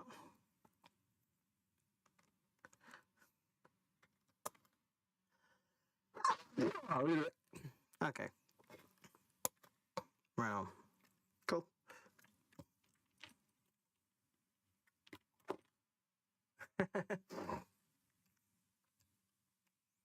Yeah. Yeah. We did a lot of the old school type stuff in that as well. So it was doing like old school, like analog communications, like old school modem based stuff and bandwidths and stuff, and setting the frequencies for dial-up communications and things like that, and also how to do like loop back tests and stuff in cables and all that. It was all like interesting stuff. But yeah, it was just like one of those things where it's just very kind of old school, because there is, especially here in Australia, there's so few people who have now picked up the mantle for it. The government stripped out all the funding for those tech things. So you've now got a shortage of people out there who can work on the old stuff. Like right now, the industry here is so crazy for so many things. Piano tuners, there's none. So you want a piano, you're going to be waiting for ages for it to be installed and set up, because of how things are. The concept, the thought of actually importing someone from the US has certainly crossed my mind, because there's no one here to do it. There's a lot of money to be made in it, at least here anyway. It's not like in the US where you have 500,000 people who've all been to like the Roberto Venn School of Luthery, or have been Yamaha trained piano techs or whatever. There's none of that here. Oh god. Oy vey. All right. Let's get that off. Let's get a red LED out. Come here, Mum. There we go. All right. Now, red LEDs. What do I got? LED bezels right there. Nope. Nope. Nope. not red ones. Give me my red LEDs. Trim pots, things, spacers, LEDs. There we go. Green, blue, UV, blue. Don't tell me I don't have a bloody red LED, because that's going to annoy me. If that's the case. Oh my god, I think I don't have any red LEDs. Huh. Damn it. Why do I not have any red LEDs? That's stupid. Oh. Right, so this is going to have to go into the pile where I will receive parts tomorrow. I'll get those from Wagner. They're just the generic part easy enough to get a hold of. Yeah, I need some, what is it, 3mm or 5mm? 3mm. Some 3mm red LEDs. Damn it. Let's not lose those, huh? Ah, itchy.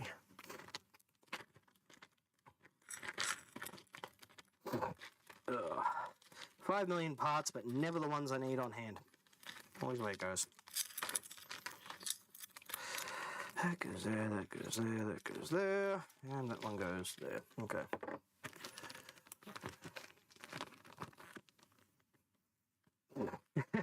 I know, right? Last time I bought bloody LEDs was years ago when I ran the first pedal building workshop. Like, we're talking like 5-6 years ago. And apparently I've run out now. So, well done. It's like, I have infinite supplies of common jelly bean transistors, but never the ones I actually need, which is annoying. It's always going to be some weird, like, old school FET that I'm going to need for something, and it's got to be a very specific type, and they're discontinued, and especially like the old audio stuff.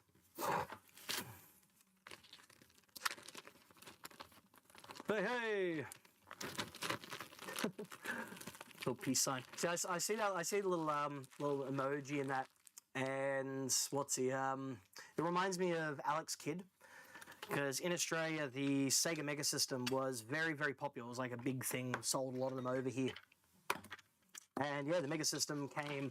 Master System. The Master System 2 came with Alex Kidd in Miracle World on built into it, and I remember playing that as like a wee little kid. Worse, you need 4, and they come in packs of 3. Yes, it is annoying when that happens. So you either end up with too many or not enough. Does my damned head in. Okay. So I'm waiting on parts for that. Waiting on parts for that one. What do I got?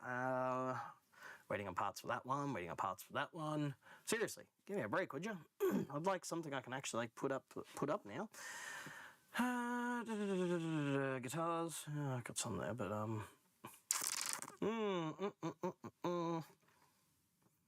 That's a synth. That's an organ. Waiting on parts for that. Waiting on parts for that. Power supply for that should arrive soon. Actually, I wonder if those caps been sent out. Yeah, it was a classic game back in the day. Yes, I know. Go away. No. Okay, what was the next thing I can work on? DD3. Crybaby. Yeah, that'll be simple. That'll just be a pot clean out on that one. Then a UR24. Okay. Gotta install strap button on that. Still done that one. Waiting on that customer. Waiting on parts for that. Actually, I can do that too. I'll quickly do this while. Bit scratchy. A bit wiki. All right.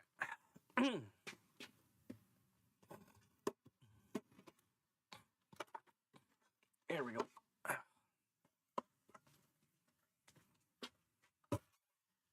It's a Wawa. Wow. What do you want?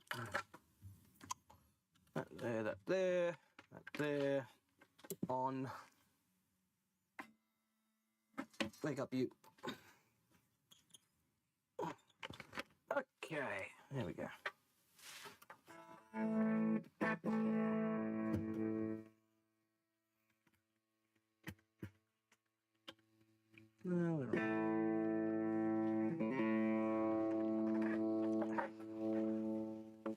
There we go.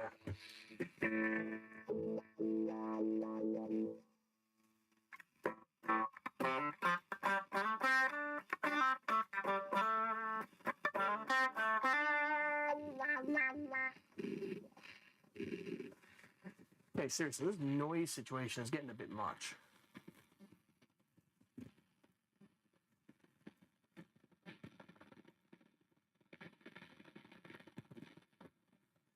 Ay, ay, ay. Let's see what's going on with this power supply. Yeah, a little bit crunchy on there.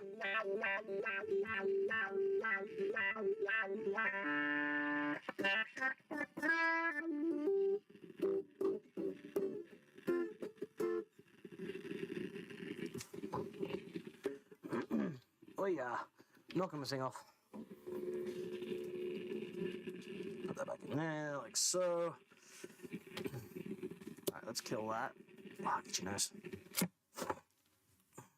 Okay. So this one, let's give this pot a bit of a clean.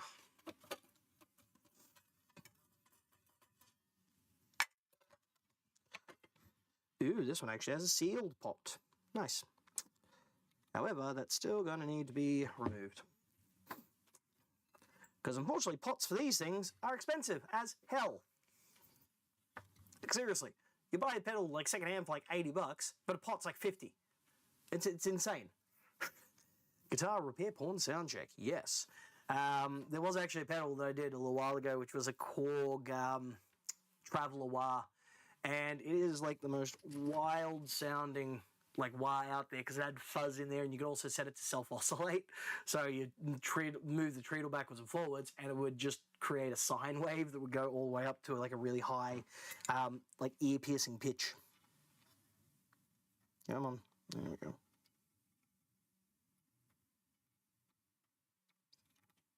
There we go. Cool. Alrighty. That's out there, that's out there. Now let's get this thing out of the way. Like so.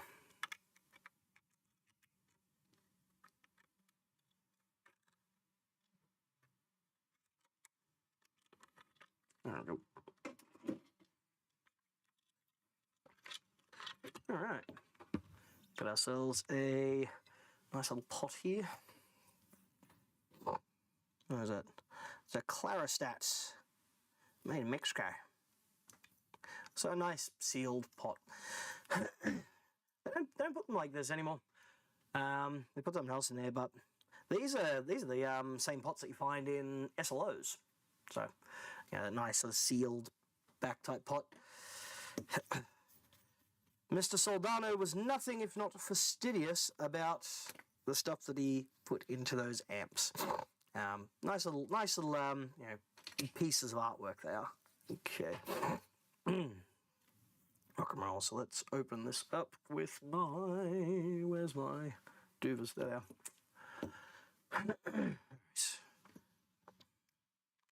So we can go there, just a wee bit, just to get under it. Same on that side. There. And there. Cool.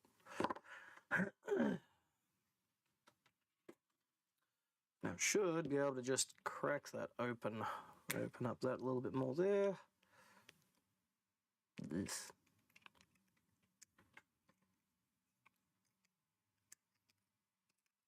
There we go. All right. Yeah. So if we take a look in here, you can kind of see what happens over the years as these pedals get used. So the carbon track and that starts breaking down. You start getting like you know, excess bits of crud and junk all over it. So usually what you want to do is give them a bit of a spritzing, clear them out with some ISO, put a little bit of a little bit of good quality lube in there, lubey lube, and then we're good.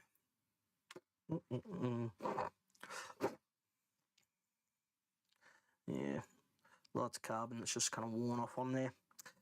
There we go. that. With this one, clear out the junk in there.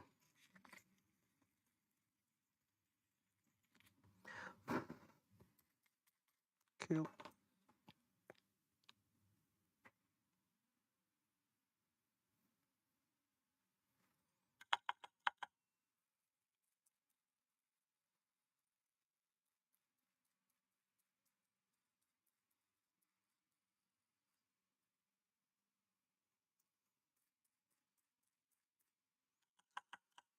Just clearing out the gunk in this track, flushing it out a wee bit, get a bit of a clean.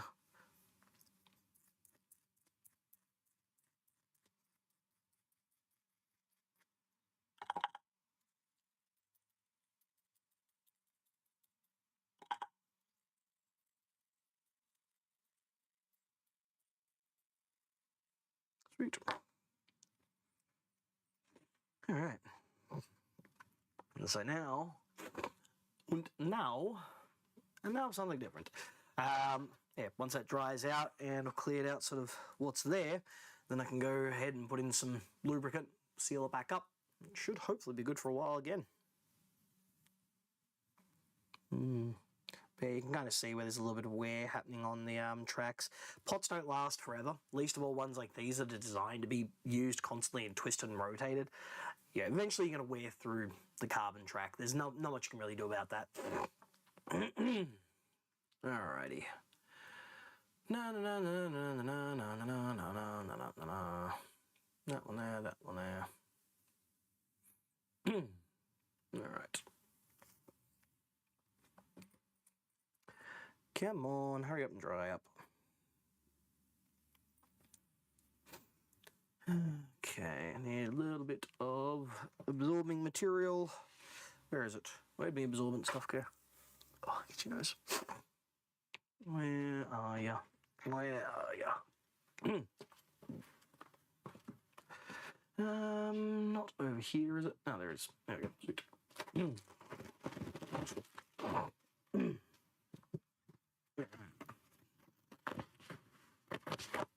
Cool. Over this stuff here. There we go.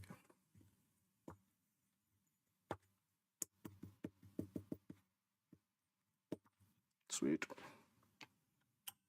Bottle can go there. Actually, kind of running a bit low on ISO. I have to top up. Get a big old massive chunky bottle of it. Go through so much. Too cheap. I've been on 3.5 hours. Oh, what do you know? Okay, that goes there.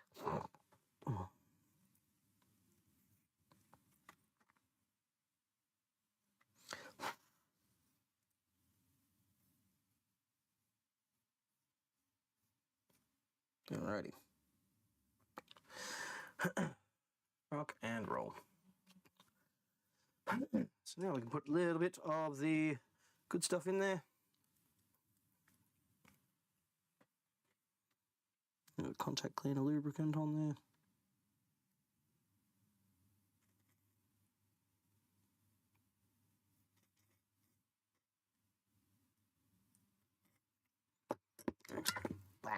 Oh. Much better.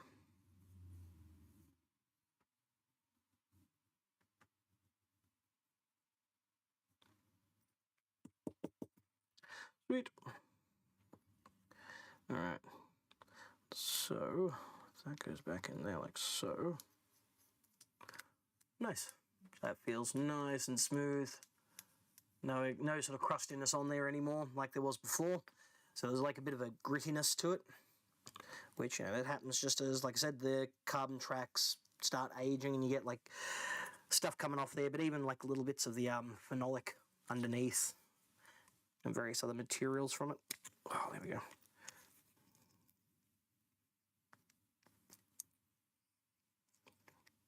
There we go.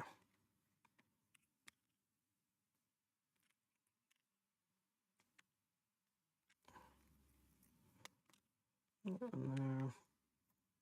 Right, we got one there. There we go. Cool. Excellent. that's all sealed up now. Hopefully good for another couple of years of operations.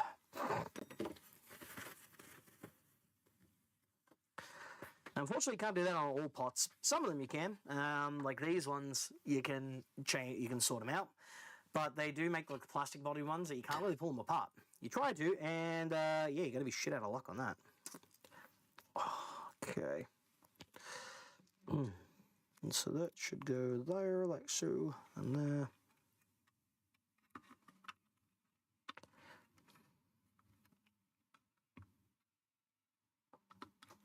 Come on, you.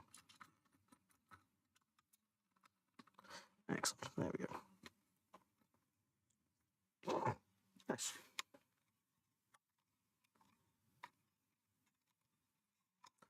All right.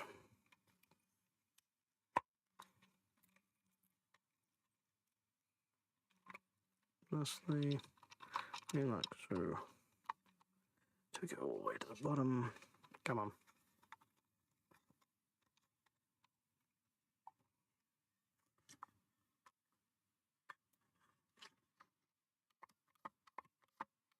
Cool. Excellent. Alright, so let's tighten that down a bit.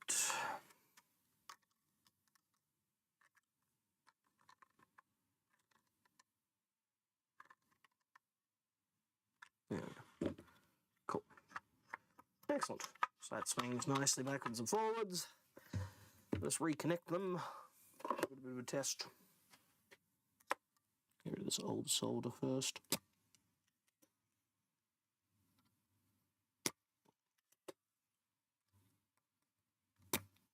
Sweet. Excellent.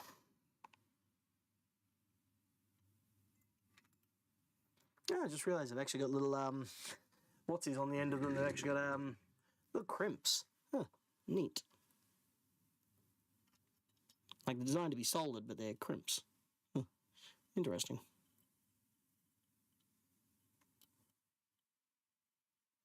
There we go.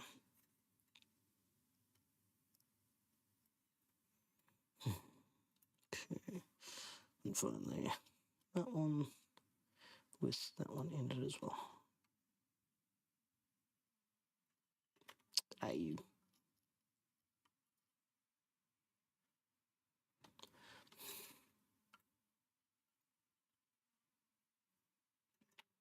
There we go. Okay. Let's see how we go.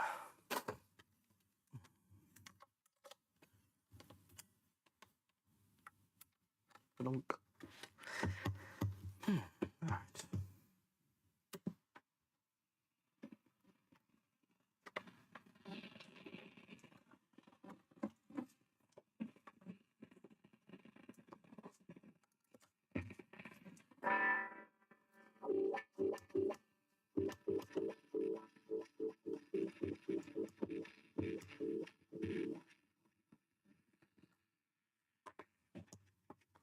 And let me just check with the battery quickly.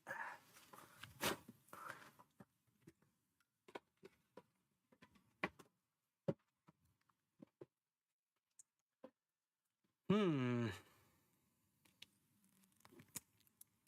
on. There we go.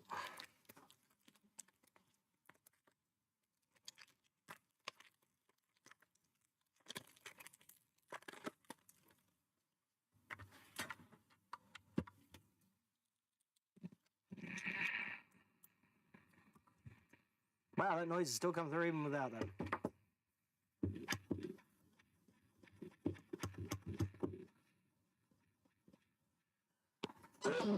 Look, Susie.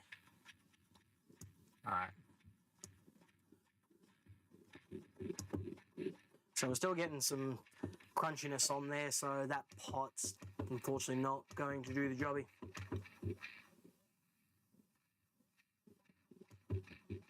Yeah, still getting scratchiness as it's moving, so I'll have to see about getting a replacement pot for that. See if the customer wants to go ahead with it, because it might not be worthwhile for him, because they're not the cheapest things in the world. Like I said, we can get like a generic pot in there that's like an open one. But ones like these, bit of a different scenario. Well, let's put it back together for him for the moment. Oh man, I just realised what the time was. So with it being 3 p.m, I haven't eaten since like 7:30 this morning. I'm going to head out and go have some lunch and then get back to repairs and all the rest of that. Yeah, so I will be probably back on tomorrow at some point. You know, Mondays and Tuesdays do repairs, stream, why not? Come up with some interesting stuff and see what's there. I think I've got some guitars to do tomorrow. I'm going to deal with that. So in the meantime, thank you for coming along and checking it out as usual. Yeah, I'll catch you on the flip side.